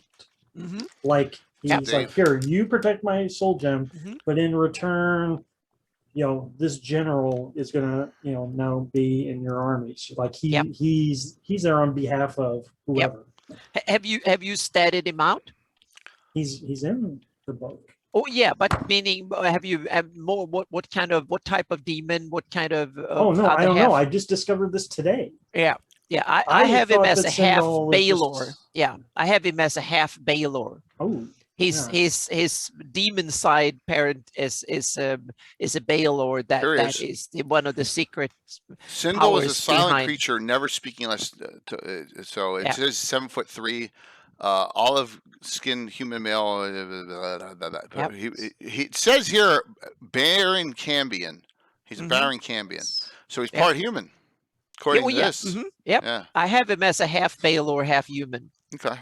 So the question is, there's another soul gem outside of Inverness. So the soul gem is an artifact that drains souls. That's M5 tie-in goes. There is. And The yeah, I guess soul there gem appears I'm talking about is Iuz's specific, his soul, his Horcrux or whatever you want to call it, is Yep. stored in a gem, Mhm. and then he has it in the abyss, far away from the premature plane. And he did that because he was captured by Zagig and company. And Yeah. then, Mhm. then he was almost killed when Rogalar and So- company so came he- along. yeah. So he freaked out. He's like, I don't want to Yeah, die. and in that way, in that sense, Yeah. he's not really native to the prime material plane anymore, I guess.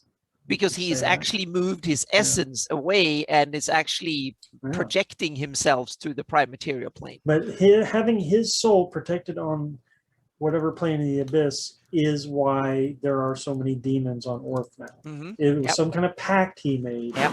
He's like, okay, but you got to use all these Cambion and all these Yep. Yeah. demons. And Pre-Crooked yeah, Brow. and in my campaign also, that Yeah. means that if you project yourself to the prime material plane one way or the other, that means that they can detect you and trace you and all that.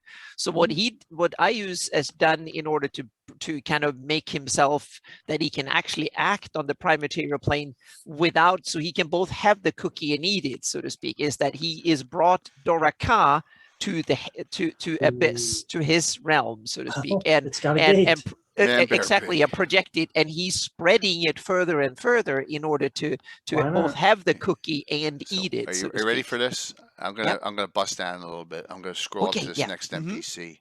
Yep. What's this? Oh, Wakunis. Oh, but Oh, he's dead yes. in Anna's already. Yes. Well, kind of dead. Yeah. Kind Oh. of dead. Yeah. Half man. You know, half with Baylor, these half critters, so to Man, They speak. can always Baylor, come okay. back. Yeah, well, the interesting thing is that now I can tell a little bit more because There's my a players vendor have already joke below. messed with this. He was kind of already dead because Vakunis is actually, the real Vakunis is actually only present through his artifact, his book. And then he basically uses humans or others that he can project himself through. And Okay. and then when you kill one of them, he can actually conjure another one to go into the book. And Crazy. one of my characters that was originally in my campaign is now on the cusp to be the next Vakunis, so to speak, and that can come forth. Yeah. So the book is actually Vakunis, not the person that ran around holding the book. Okay. So that's the Nice. yeah. Dun, Mhm. dun, dun. Yeah. And there's so the Vendra that you were talking about, Mike. So from Rook Yeah. Roost. Yeah. So that's interesting. I wonder what I guarantee you, if we ask Casey what happened here, he'll go, "Well, they all got killed, right? Yeah. She did all all of them. You know, they all got." But I was going to say, Living if you're Greyhawk. not that, I also am not that interested in the Duchy of 10. But if I were to do something in the Duchy of 10, that looks like a good angle to go from. Go Rook Roost and Yeah, because it's right there. Zavendra and do that. Yeah, because Yep. you got you know, it's a hop, skip, and a jump, right? So when you got up Yeah. here in this area, Yeah, and I use the evil is full of these kind of underlings that Mhm. want to rebel and stuff, and it makes perfect sense. I mean, he runs a chaotic evil empire, so everybody has ambitions and wants to backstab each other and stuff. So it's interesting. I like a lot of this. I just want to flavor it out a few things. Oh, and there's so much you can do. You can Mhm. flavor out. Yep, So we yep, all and it's have our favorites in these books, and I've gone over some of mine, particularly the Free Reavers. Always been my favorites because they're yep. on nobody's side. Oh, there he is. Yay! We have to Landing answer. Kingdoms. So Casey, we think- have to ask this question because we were talking about this. Did you in Living Greyhawk kill Zavendra, who was taking over in Rookroos, and whoever the Baron of Rookroos was? Did they all get slaughtered? Because I'm imagining that's what happened in your Living Greyhawk. So let me know. So much of Savannah stories. Knew it. Okay. Ooh, cool. You Yep. need to. Oh my gosh, you need to. Oh, that's funny. So you can always come. You want to hop on? That's fine as we're going and tell that. So feel free. So because Avenger seems to be a really cool one here. Here's more Agents of Iuz. This talks about what happened in the areas here. So there is so much data. You got your Northern Barrens, so you got all the Burning Cliffs are really cool, way up there. Mhm. So Yeah, both these books cover so much in geographical area that is kind of it's crazy much. A lot Yeah. of area. Yep. Okay, so why don't we bounce around between all of them, and whether it's the Marklands or Iuz the Evil, and just talk about points you each like, or if some of the people in the audience have a point they like in each of these two books, and we'll go and highlight them off. So, wait, here he comes. Dun, dun, dun. He couldn't help himself. But maybe we'll find out about Zavendra, what happened in Living Greyhawk. I'm interested to figure this out. Oh, I thought it was for a second there. Are you It's in a Casey spaceship? from outer space. Yes. No, yeah. I got some of my artwork back up Oh, there you cool. go. that I have here. Nice. Yeah. Finally, after taking it down, we did bore the audience with a mini splits install a couple months ago. Yep. So, Zavendra. yeah, so what happened in Living Greyhawk? So, as we see in I Use the Evil and Living Greyhawk Gazetteers, Zavendra is in charge of Groucher at the end of the wars. Right. Very powerful, but not a Boneheart, not even called a lesser Boneheart. Right. In Living Greyhawk, we used her as a regional NPC who would mess around with things in the Felry Forest, the Bluff Hills. And eventually she made an alliance with Rookroos, who was Lord Marshal Arus Mortoth, who actually turned out to be a changing demon from Living Greyhawk Gazetteer. And they created something called the Northern Alliance. This entire time, Zavendra, also known as the Pale Lady, because she was just very white-skinned, I guess. Yeah. Yeah, right. Very beautiful, very statuesque, pale lady. She had a vampire consort named Veth. Now, this, I believe, diverges from any canon, something we gave her, the early triads. Wow. So she was very decadent. The canon says she liked succubi and incubi. Right. She was a sexy Iuzian instead of a bloodthirsty. So we gave her a hedonistic vampire lover, and Veth would go out and do all of her dirty, because vampire is pretty powerful in 3rd edition. So turns out the backstory we gave Veth is he's an elf vampire. He's a former apprentice of Dalvier the Lich. Okay. And we gave Dalvier the Lich the backstory that he was one of the original founders of the Horn Society way, way, way, way back. Okay. Like, well, yeah. because why else would Dalvier be hanging out west of the Felry Forest in Dalvier's county? He's a worshiper of Nerul and became a very powerful lich. So we have this backstory that Veth, all of these things we twined together in Living Greyhawk. So Veth was actually keeping an eye on Zavendra for Dalvier and the Horn Society. And Veth had, feelings of affection because Zavendra was powerful. And when you're evil, power is sexy to you, right? Doesn't matter if you're lawful evil or chaotic evil, I guess.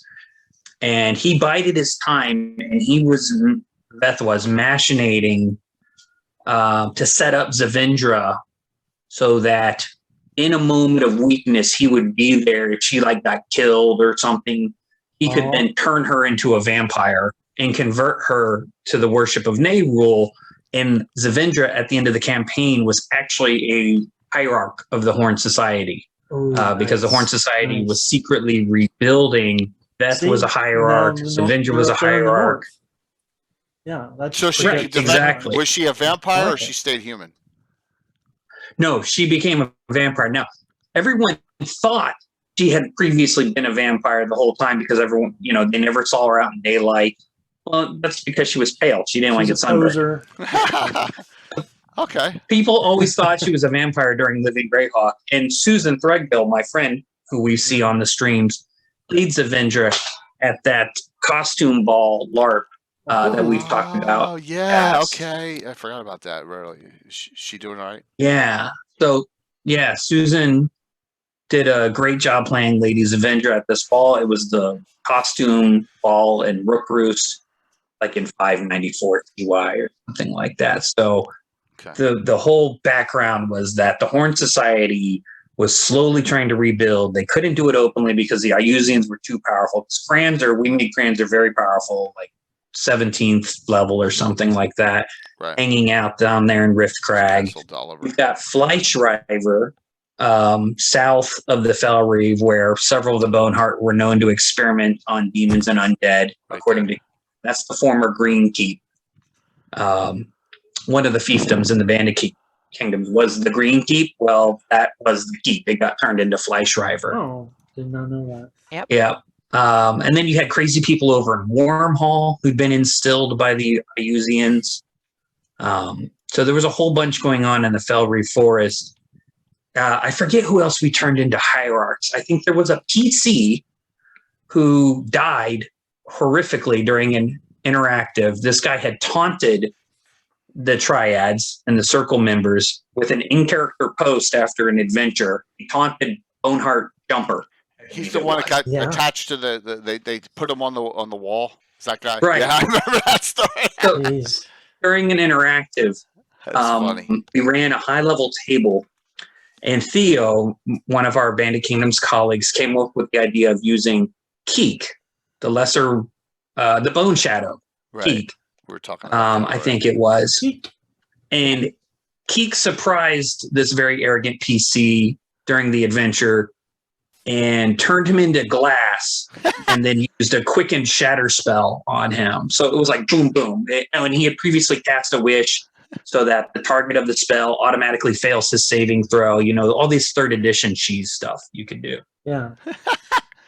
So the 15th, 16th level wizard PC who had taunted Jumper gets turned to glass, gets shattered, and all the other PCs are like, whoa, is that Keek? And so they just got the hell out of there. They didn't even fight Keek. Keek said, hey, this is all I wanted to do. You can all die or you can all leave. So the Iuzians then swept up the glass into a dustbin, took it to Dorica, reconstituted him, and then hung him from the walls of the Boneheart's tower, put a ring of regeneration on him, and then every day demons would eat his flesh, and he would just never die because of the ring of regeneration. And then eventually, a PC met the demon lord Pazuzu during a Divers Interactive. And Pazuzu is known for corrupting good characters. This is the canon. Pazuzu will grant witches good aligned characters. But when he does, their alignment takes one step towards evil. So Pazuzu gets met by a PC who makes a wish of, I want to rescue the Sage of Rook Roost. That was the name of the character that got killed by Keek. And so Pazuzu granted the wish, and that Sage, who is now crazy, gets rescued. We can't allow the PC to play back into the campaign. He was retired as an NPC. But we told the guy, we called him up from the event, said, dude, you just got rescued by the Demon Lord Pazuzu. That's awesome. And then he was like, well, I would want to get revenge on the Iuzians. And we said, okay, well, to do that, you're going to need to become super powerful. He's like, well, then I'll just go become a lit. So off screen, we had this guy go and become a lich, and through that, he kind of joined the Horn Society. So he was another new hierarch. The Horn Society was picking up at the end of the Bandit Kingdom Living Greyhawk era, which is pretty interesting. Cool. That's super cool. Absolutely. Nice. And there may have been one or two others. I forget who we named as. So we went a little bonkers. We used Avendra a lot. And she died actually in Wormhole, I believe it was, during an adventure when she showed up to threaten the PCs. The PCs weren't having any of it this time, and a big fight broke out. She died. Veth grabbed her, got her out of there, turned her into a vampire. Nice. Yeah. That's pretty cool. Awesome. Yeah.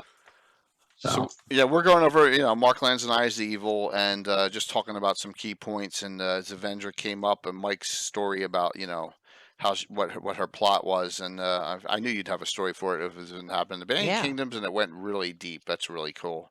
So feel free to hang a little bit if you want. Up to you if you got something going on. So we're just bouncing around some ideas on some key points that you like. Anna, Mike, you got anything in either of these I have books one that I mentioned it before a couple of times on the show, but since it's detailed in Iuz the Evil, and that is the Gibbering Gate. Oh yeah, yeah, yeah. And it's I love that place. It's I did an adventure when they were going to rescue the Earl of Walworth that was up there. So they were going to and see if they could get Thrommel too, but they never found Thrommel. But thank God.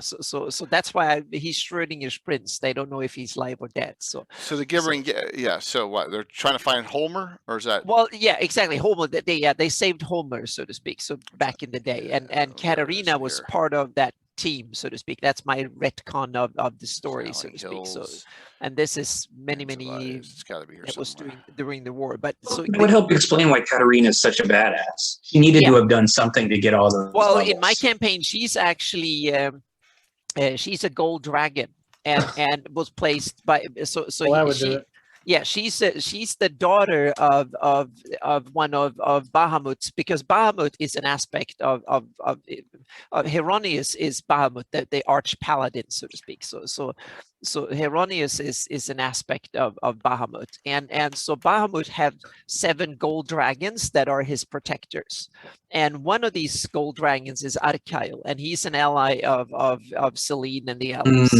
And so it's actually Arkail's daughter is Katarina, and so what Arkail did like 200 years ago or something like that.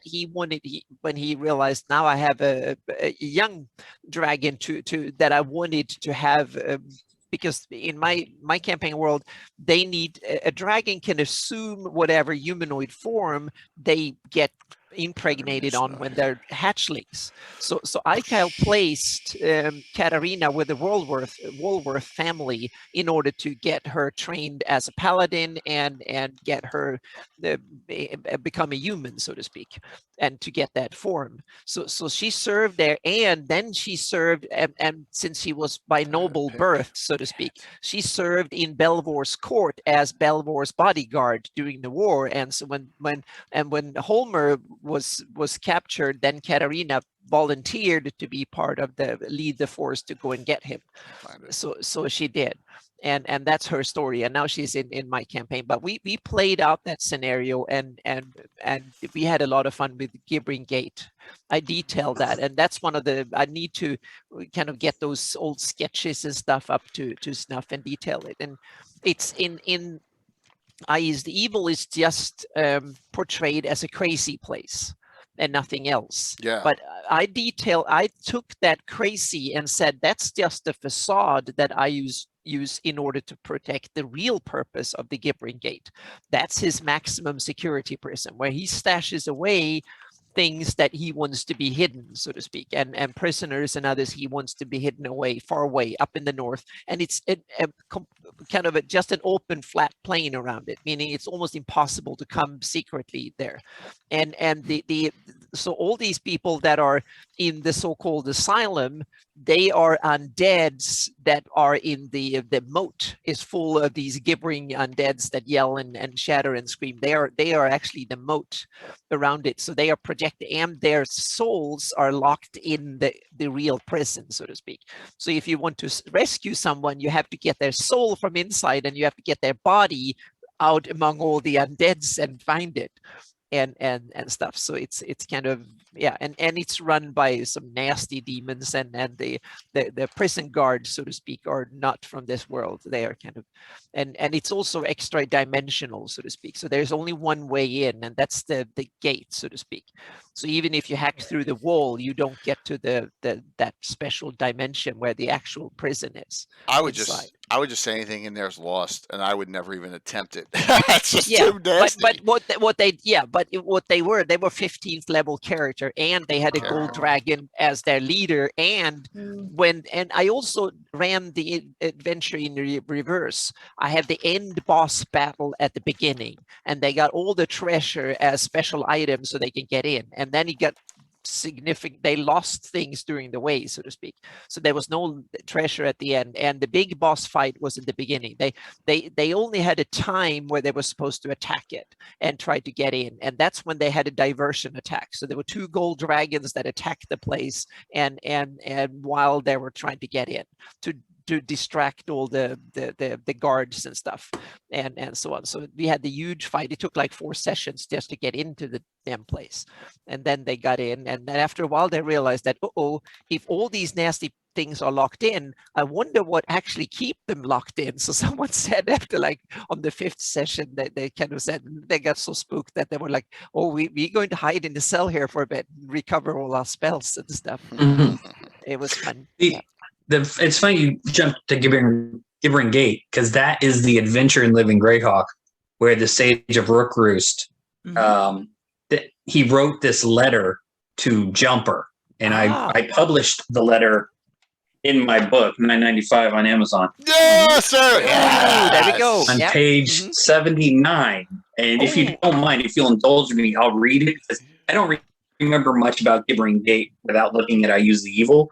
But his letter kind of tells us what was going on in Living Greyhawk. Yeah, please. So this is the letter from the Sage of Rookroost to Greater Boneheart Jumper in 596 CY. He posted this publicly on an in-character group.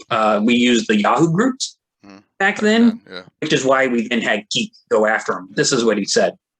Dear Jumper, my sincerest and most heartfelt appreciation goes out to you for allowing me to tour your fine facility at Gibbering Gate. Though my short visit there was filled with many extraordinary sights, I was indeed sad to discover the lack of security there until I was introduced to some of the fine men and women that make up your Legion of the Deranged. I was there on a rescue mission, and me being the goody two-shoes that I am, felt obligated to deprive you of one of your guests, as his presence was needed elsewhere. And since I was there anyways, I rescued 2 other souls from becoming members of your esteemed Legion.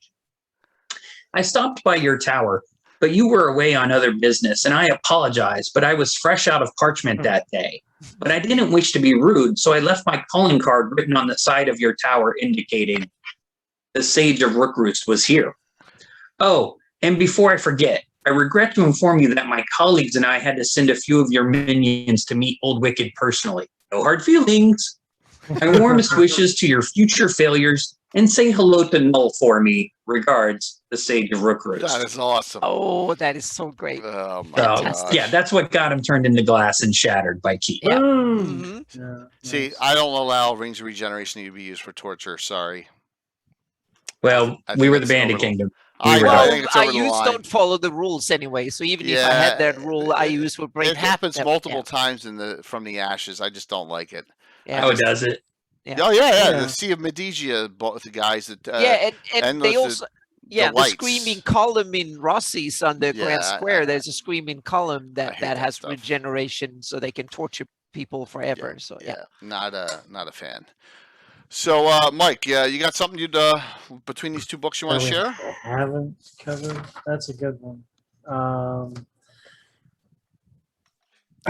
Well, I will mention that in the beginning of I Use the Evil, it goes into talking about the obsessions of Iuz, like what's on his mind. And he's a really petty god, right? Yeah. Sure. It explains how he's was mad that he was trapped. Zagig and all these, quasi-deities caught him. But those, people are all on other planes now, so he don't have the time and resources to go after them. Right.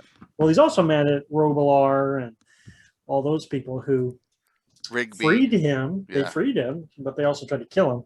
He's mad at that. So most of those people are in dispense and other places too. So it pretty much only leaves him with hating on Rigby, an Right. old man, and a couple others, which I thought So was Rich. very humorous. That Iuz would be that petty that he'll go after this 80-year-old man. But Rigby is the focal point of Expedition in the Ruins of Greyhawk. Yes, he is. So when Rigby, he's hiding out all these years, and when he dies, the Iuzians and expeditions go to extreme lengths to desecrate his body. Yeah, And so there's a whole subplot storyline in the expeditions that I guess Eric James and Jason did a great job with the Rigby. There's a whole festival to honor Rigby's death because I guess Rigby's from Greyhawk City. I think Eyes the Evil says he lives in the Verbal Bunk area. Yeah, but I thought Hey. I thought he was originally from Greyhawk or something, and that's Maybe. why there's a big. Yeah. Isless says demigod. How powerful does that make him? No, I don't know if that makes him immortal, Matties. But so one thing that in the rules here, if you look in the rules here, because he's prime material base, even though Anna would argue that a little bit, his priests do not get 7th level spells in the old school 1E 2E. They only get up to 6th. So they don't get those 7th level spells, and that goes through here on the listing as well. So it doesn't make him immortal. I don't think. It doesn't get it. Well, I don't think is it mentioned in those rules. What is The immortality? I thought I gave all the deities, even quasi deity. If you have a deity rank, you're immortal. That's the basic. And the ranks come from 3rd edition, right? Exactly. The number system divine Yeah. rank where they Immortality, codify. you can still be killed. Mm-hmm. I Yeah. mean, you may live forever, but you can still be killed. Oh Right. yeah, exactly. Yeah, you exactly. You can be killed. There's a So, difference. I see immortality as you can't be killed. Oh, You know, well, like everything you're not can going be to kill killed. Lendor, right? Well, or everything Istis. can be killed in my I campaign. disagree because we've seen from canon, the Forgotten Realms, the gods can die. No. we Yeah, can't they have talk hit about points, that. so top they can die. Right. Yeah. I mean, Zeus had how many hit points in the deities and demigods? Book? Yeah. 400 or whatever. Max. Yeah. Yep. So So- I Right. have. If it has hit points, it can die. Yep. Exactly. Yep. It So can die. Uncle Hey, Fuzz, so to Marklands. switch subjects real quick, Uncle Fuzz, and I think earlier someone else asked Uncle about. Yeah, Uh, I don't know asked anything about about the Nyron, tail. so enlighten me. Well, no, I don't know anything specific about it either, except that in one of my 2nd edition war campaigns, I kind of indirectly used this Valorous League and all this stuff. Okay. Like the people in Northeast Nyrond being adjacent to the Pale started to have some, I guess, sympathy to, the Pale. And so when I had the Pale finally do some imperialistic moves, trying to expand their territory. There it is, page that- 66. Yeah, that there's that faction in Nyron that wants to break off, and I guess join the Pale. Well, I guess they those pesky the god the blinding Foltis. Foltis. They're pesky Yeah. Foltians, I guess. But it makes sense if Run the fifth column. Nyron is Here we go. Valorous League of depicted in Blindness. in the Marklands as being like really cash strapped. Thank you, Uncle Fuzz. From This the is wars. awesome. This is a bizarre sect of Foltis and its lawful neutral aspect. The sect is rapidly gaining converts, especially in northern Nyron, these lands bordering the I should make my Shieldlanders that have emigrated from the theocracy this Valorous League of Blindness too, Uncle Fuzz, and thank you. This is what I get for not reading the Nyron part of this book. The Knights of Valaris are the elite of the Valaris League, warriors and priests who are self-appointed rooters out of evil. I like that. So very cool. So they'll start with the evil in Nyron. Well, yeah. Evil. We all remember. In front of them. We all remember, and it's kind of funny in WoW if you were a WoW player, and it wasn't the Scarlet Brotherhood. It was called the Scarlet Crusade. You have the taint of the Scourge on you, and it didn't matter who you were, good, evil. They killed everyone. So I mean, it's kind of very similar with this group. If you're not a member of their sect, you're tainted. Yeah. Pure lawful neutral. Yeah. It's kind of like religious zealotry. That's exactly what it is. So, but I thank you for pointing this out. So very, very cool. I like it. Nyrons try to reestablish themselves, the Pales using their religion to Yeah. sway the poor peasants. Yeah, exactly, Vamoku. Exactly. And That's what I'm that's saying. that's cool. The Theocracy of the Pale was not involved in the Greyhawk Wars, as far as I know. They Officially. weren't. Well, no, they stopped them cold.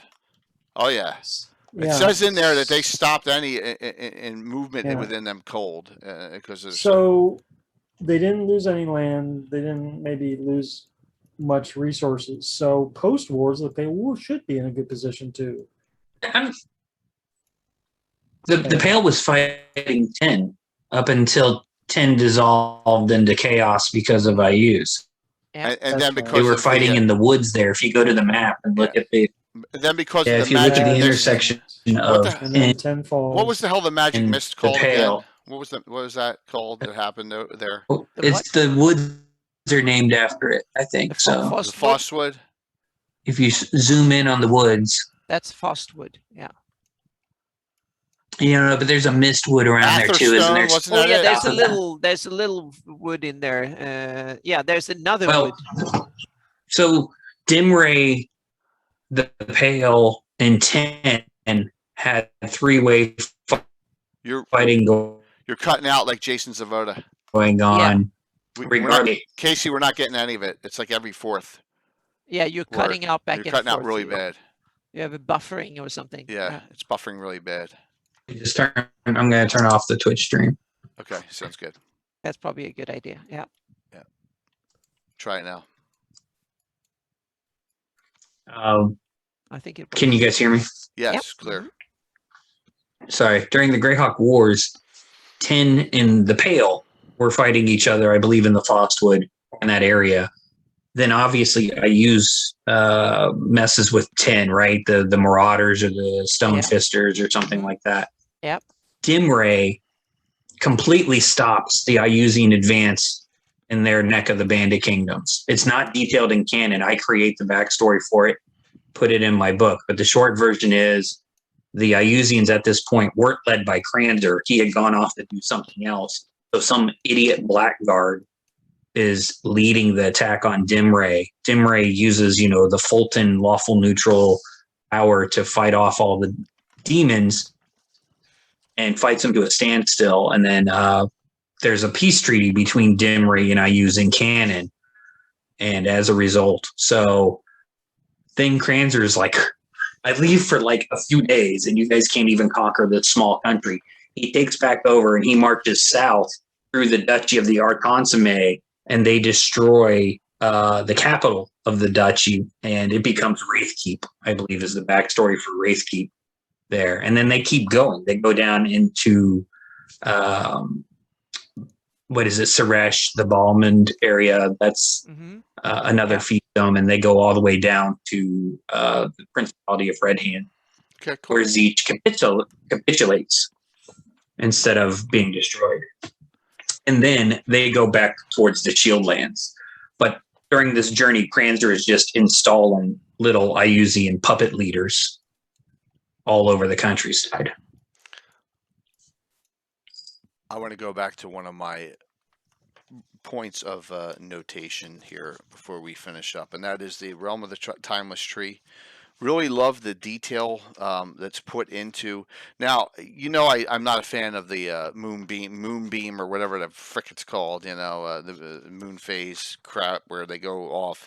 But I love the time and I love the thought given into the Timeless Tree area, where these are the Grey Elves that are like the mystics of the entire Flannis, and they kind of keep that neutrality. And so Kelendrin says, right in the Marklands, great magic is afoot which you know nothing about. Iuz has been upon Earth barely a century. I've been here for 6, and my people for longer than any race can tell. I saw Iuz born, and I will see him perish.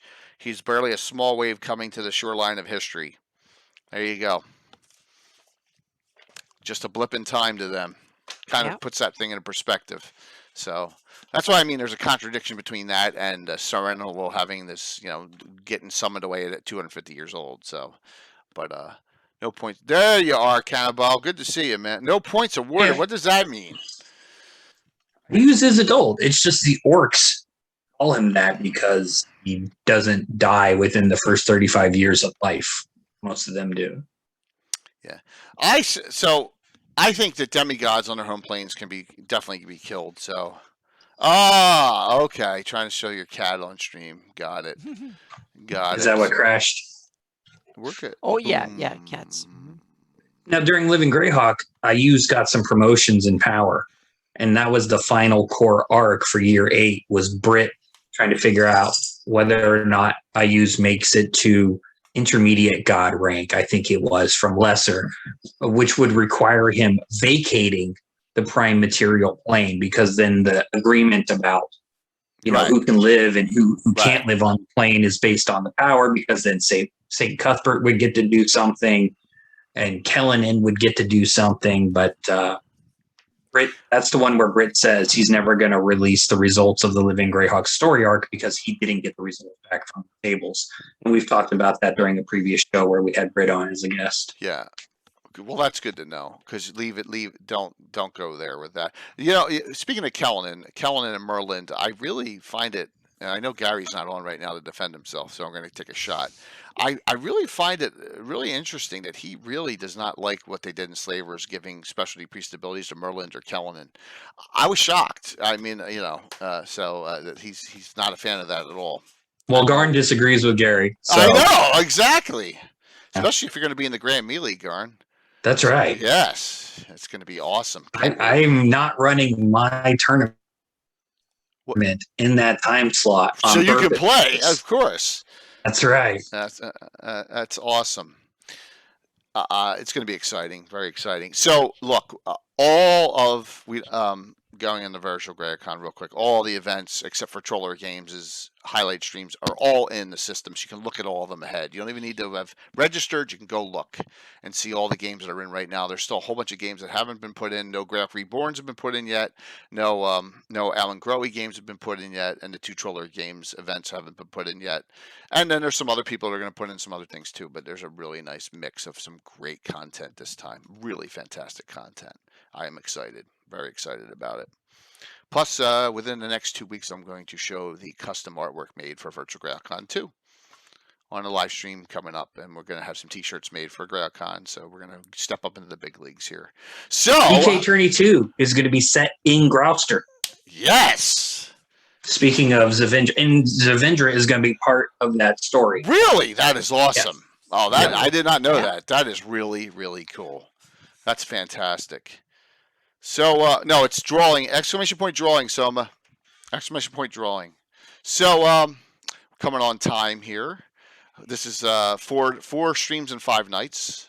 Everyone knows. Just saw my wife walk by in her underwear. Wonderful. Thank you, Shane, for opening that door. Hopefully I don't get a 30-day ban for that. So, that's funny. Yes! Lovely. So, what is going on in the world, everyone? I know we got a couple minutes left here. Mike, what's going on with you? As we'll talk about some things. We'll do the giveaway shortly, and then we'll raid into someone. I'm thinking Guild Superior tonight, as long as they're doing Ghost Assault Marsh, I'll check. So, what's going on, Mike? No, the other thing new going on with me is that I'm committed to going to GaryCon in March. So that's kind of getting a little hype going, knowing that there'll be some of us out there. I don't know. I'm still skeptical because the last 2 were canceled, and I was seeing. Yeah, we'll see. Yeah, it's not getting canceled. Yeah, I don't know this Delta variant. The way the world's going, yeah. I think we're going backwards. I got a freaking platinum badge for this. It ain't getting canceled. Okay. I hope that it. Yeah, I think it's definitely way more than 50% chance that it will actually happen. So I'm hoping. Yeah. I got a big meeting with the powers that be coming up this week, discussing how we're going to get all the streaming in with me being there in person. We're going to get it all worked out. So, but awesome. I am excited about it. Let's hope. Let's hope that doesn't happen. Yep. Let me take a look here. Guild Superior. All right, I'm doing Ball and Salt Marshall. We're definitely right into them. So I know we're going backward, but that's It's right now. We can It's it right can now, get so. better again. It's not tomorrow and not next Yeah, week and not next exactly. month. Let's It's work. Well, We'll keep Still our Emo fingers Con in crossed. October, Gen Yeah. Con's in September. Yeah, get your vaccines, people. Yeah. absolutely. But so Mike, got any games going on right now, or? I might be running a one shot on Friday. Oh, very cool. Something set in the Sea Princes, most likely. Other than that, my normal game, my Thursday game is Descent into Avernus. So I'm sure none of you want to hear about that. And then Rich's game, where in Rich the is Forbidden on. City, me and Troy and Gary and company, we're all running around in the ruined city, killing bugbears and things. Very That's fun. cool. Awesome. Yeah. Good to hear. So it's good to see Gary playing. Well, Yeah. Mike, appreciate tonight. I know it's we'll talk about it at the end. So Anna, what's going on? Well, I can report that we had a game session this Sunday, and that was a lot of fun. At least some of my players thought so. I hope that all of the players thought so. They fought a little bit of Mirage and Whites and some of Usians. They were still in the cleanup, so to speak. So the big fight is still to come. So it's coming, so to speak. The end of chapter 1, so to speak. We'll see if it happens next session or the one after that. We'll see. So that happened, and I'm also working on. I'm wrapping up the first of the areas of my Southlands, South Shieldlands campaign map, so to speak. It's coming very, very soon. I'm wrapping it up, and I have maybe 10 or 12 hours more of work on that map, and it will be kind of really, really, really cool. And also there will be. Hopefully I can wrap up the first version of the Worth map very soon too, in a week or so. So that's coming to my patrons too. And then it's time to dig into Lendor Isles and the Atlas expansion and new versions of that. So then I'm going to start editing and dig into my 300 or so items list for the 2021 update of the map and the Atlas. So I've already started doing a little bit of research, and we even touched on a few points today. So it's a lot of that is in the works. And then we have some next fantasy mapping show too, but that's something that Jake can talk more about too. Yeah, I don't even know if I can program the shout out in for that. Okay, yet. well, we can say that Alyssa and have been so awesome that she have managed to get Jared Blando on the show. Yeah. So we have a top-notch cartographer on the show as well. So he's done some amazing work, and we're going to talk about setting maps. We started with dungeon maps, so now it's time to move on to the second most famous or kind of most used version of type of map for D&D, and that's the setting map. That's so Friday, August 13th. So we're going to look a little bit at different types of setting map styles, ideas, why a setting map might be useful, and show some examples of different styles of and so on and so forth. And then of course talk a little bit about tools to use and stuff like that. So, and Jared probably has some awesome input on setting maps too. That's why I think he will be an awesome guest, and I love to talk to him more. I just said hi to him at Gen Con. That's about it. It's going to be a great show, and that'll be in two Fridays, Yep. Lots of good content going on, Anna. Thanks a lot. And what about you, Casey? Oh, so I finally took the time to score up the Bandit Kingdom's All-Stars game for their tournament points a couple days or weeks ago. And I wanted to compare how they did. Anna was Tammy Donegan, Josh was Garavina, Kayla was Tosk, John was Sergey, Jose was Varen. They got 2,250 points. Now, that doesn't mean anything till I put it in perspective. Mike, your winning table from Virtual Greyhawk Con 2020 got 2,025 points. The scoring is both objective and subjective, so maybe I was harder on you guys because that was the first time I'd ever run it. And I feel like you guys got a little bit further than they did, but I can't remember if you had a PC die or not. I don't have those notes in front of me. Did we end up using the same amount of time? Yeah. Yes, Cut it. I cut off Okay. the scoring after 4 Okay. hours for Okay. every table. And then to compare Wow. the virtual GaryCon winning table, which featured my wife and Michael Mossberger von Malku, who's in the audience, Yep. 2,370 points. So far, they still have the highest point total. But just I thought it was neat to kind of total them up. And Jay and I are trying to pick a Saturday in August to finish the adventure with part 2. Yeah. As you guys who watch saw, they opened every door. They were taking the time. They that just first never encounter got took forever. Anna. Yeah, You my guys group just never got got to We it. into. we never got the competition bug, so to speak. So Yeah. And that first encounter just took forever. Yeah, I rewatched it, and the fight starts at minute 51, and it ends at like 2 hours and 15 minutes. So it's like a 1 hour and 25-minute combat because of the chains and the Kurt's sword. But that happened to a bunch of tables. Yeah. So it wasn't quite a 2 hour fight, but Awesome. Oh, and then speaking. Oh, go ahead, Anna.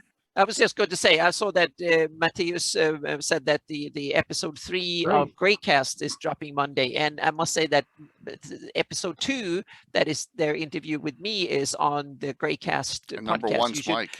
Exactly. Oh, And nice. number 1 is Mike. I think I'm 5 or 6. Yeah, so I haven't listened to recorded.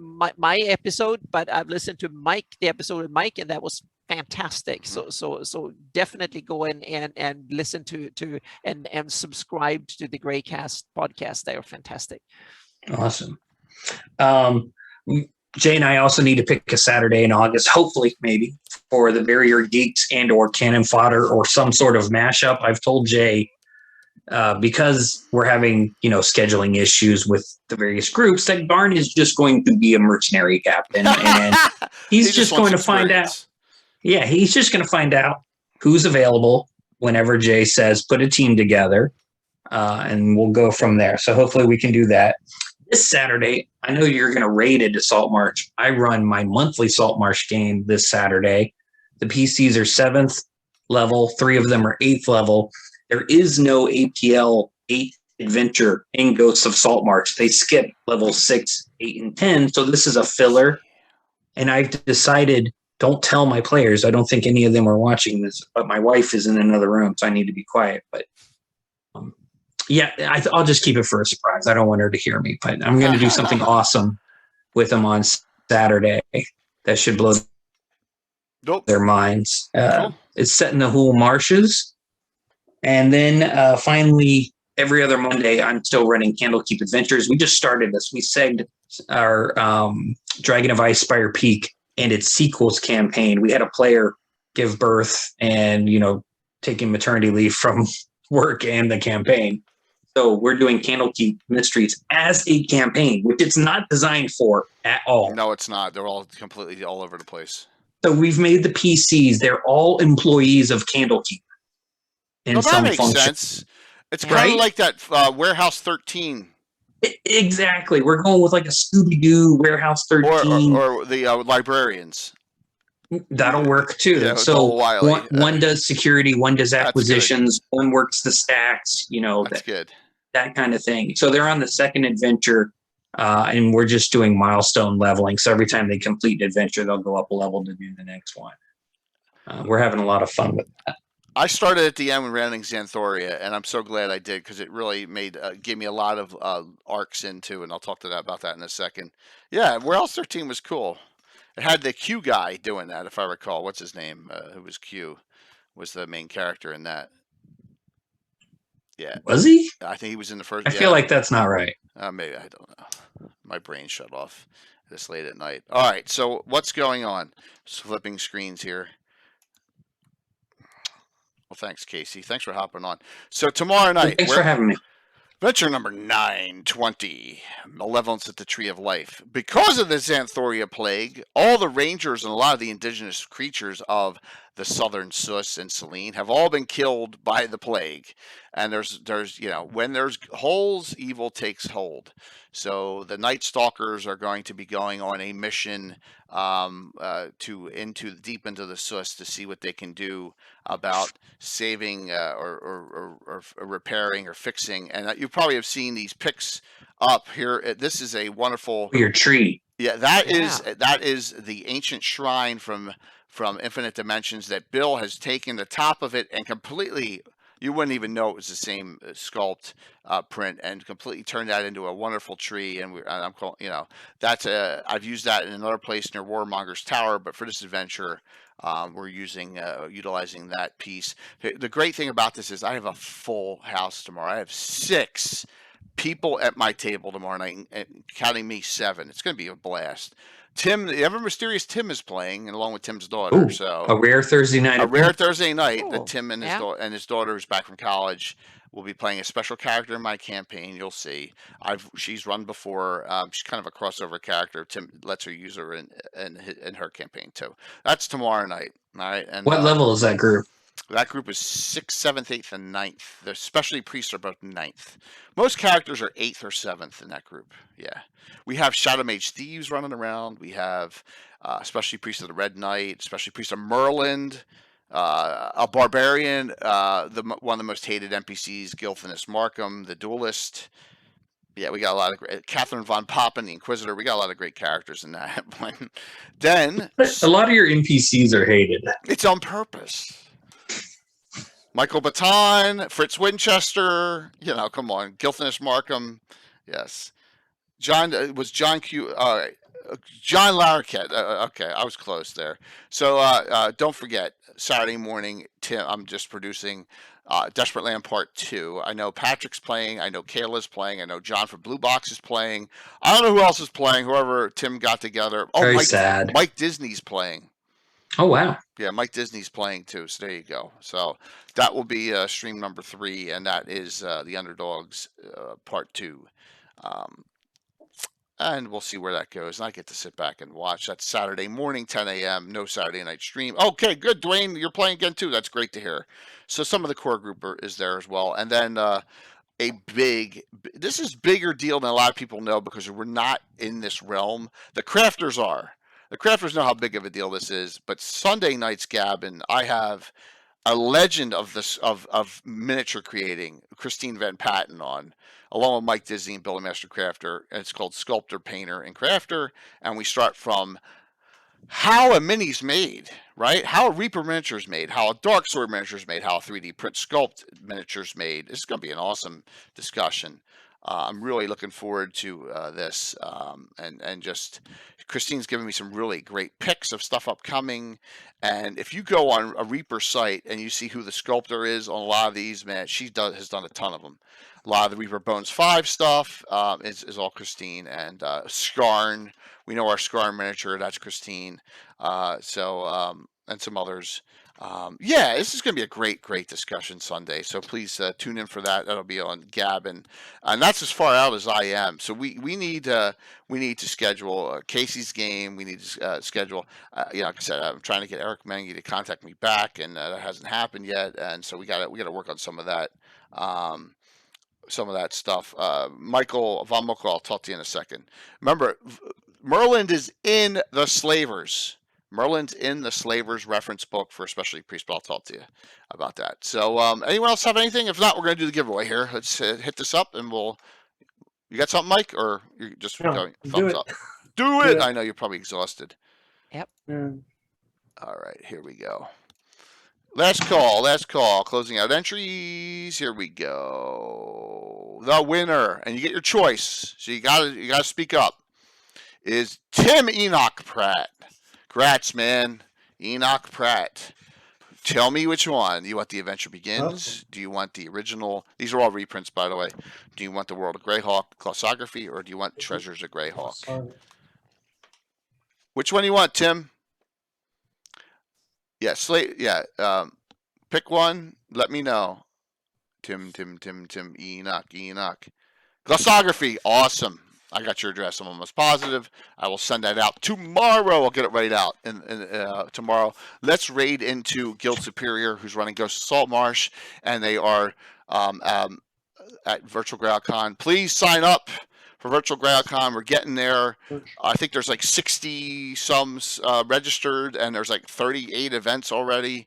We'll have well over 50 events. Hopefully, we'll have around 60 events. Things are moving along really well. The sign up to registrations now to register for events opening is Sunday, August 15th. Okay, so I pushed it back a week or two just to give some people a little more time. It's lazy summer stuff, but it's going to be an awesome con. I can't wait. I'll share the lineup in the next week or two of all the great shows that are coming and all the great events we have. So thanks. All right, let's set this raid up here, and we will rock and roll out. And I'll see you tomorrow night for a really cool adventure. It's going to be hard tomorrow night. I made it hard. Oh, if you are a fan of this book, here just a little bit of a foreshadowing. I love this book, and too bad Pex isn't on because he'd be like, "Ooh," because they own this book now, Necromancer Games. There's a lot of this stuff in the book. Blades of Death. Oh yeah. Huh. Yes, Necromancer Games. Oh yeah, one of my favorite reference books of all. This book is awesome. So you're going to see some of the fun stuff out of that the next 2 weeks for this adventure. So. Tomorrow is going to be fun and deadly. I guarantee it tomorrow. So let's get this out here. Let me set the raid up, and we will rock and roll and see you all very soon. See you all tomorrow night. Everybody. Have a good one. Yeah, thanks for having me on. Yeah, no problem, Bye, Casey. Thanks Yeah, for hopping on good and really seeing you explaining again. that stuff. Yeah. That was great. Thank Oh, you, gosh. everyone in chat, for all the awesome comments and questions and stuff. Boom. Yeah, Tina. Thank you. Thank you there, Calgary. Really appreciate that. Oh, let's raid into Guild Superior. And every stream, remember, will have open sign-ups.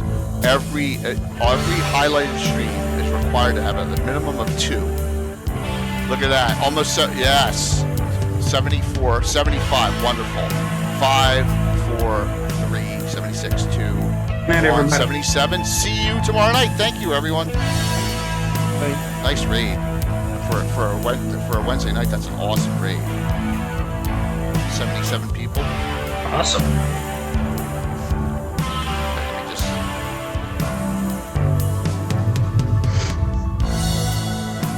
All right, let me finish this up here. Let me go to this. Boom. Let me go to this and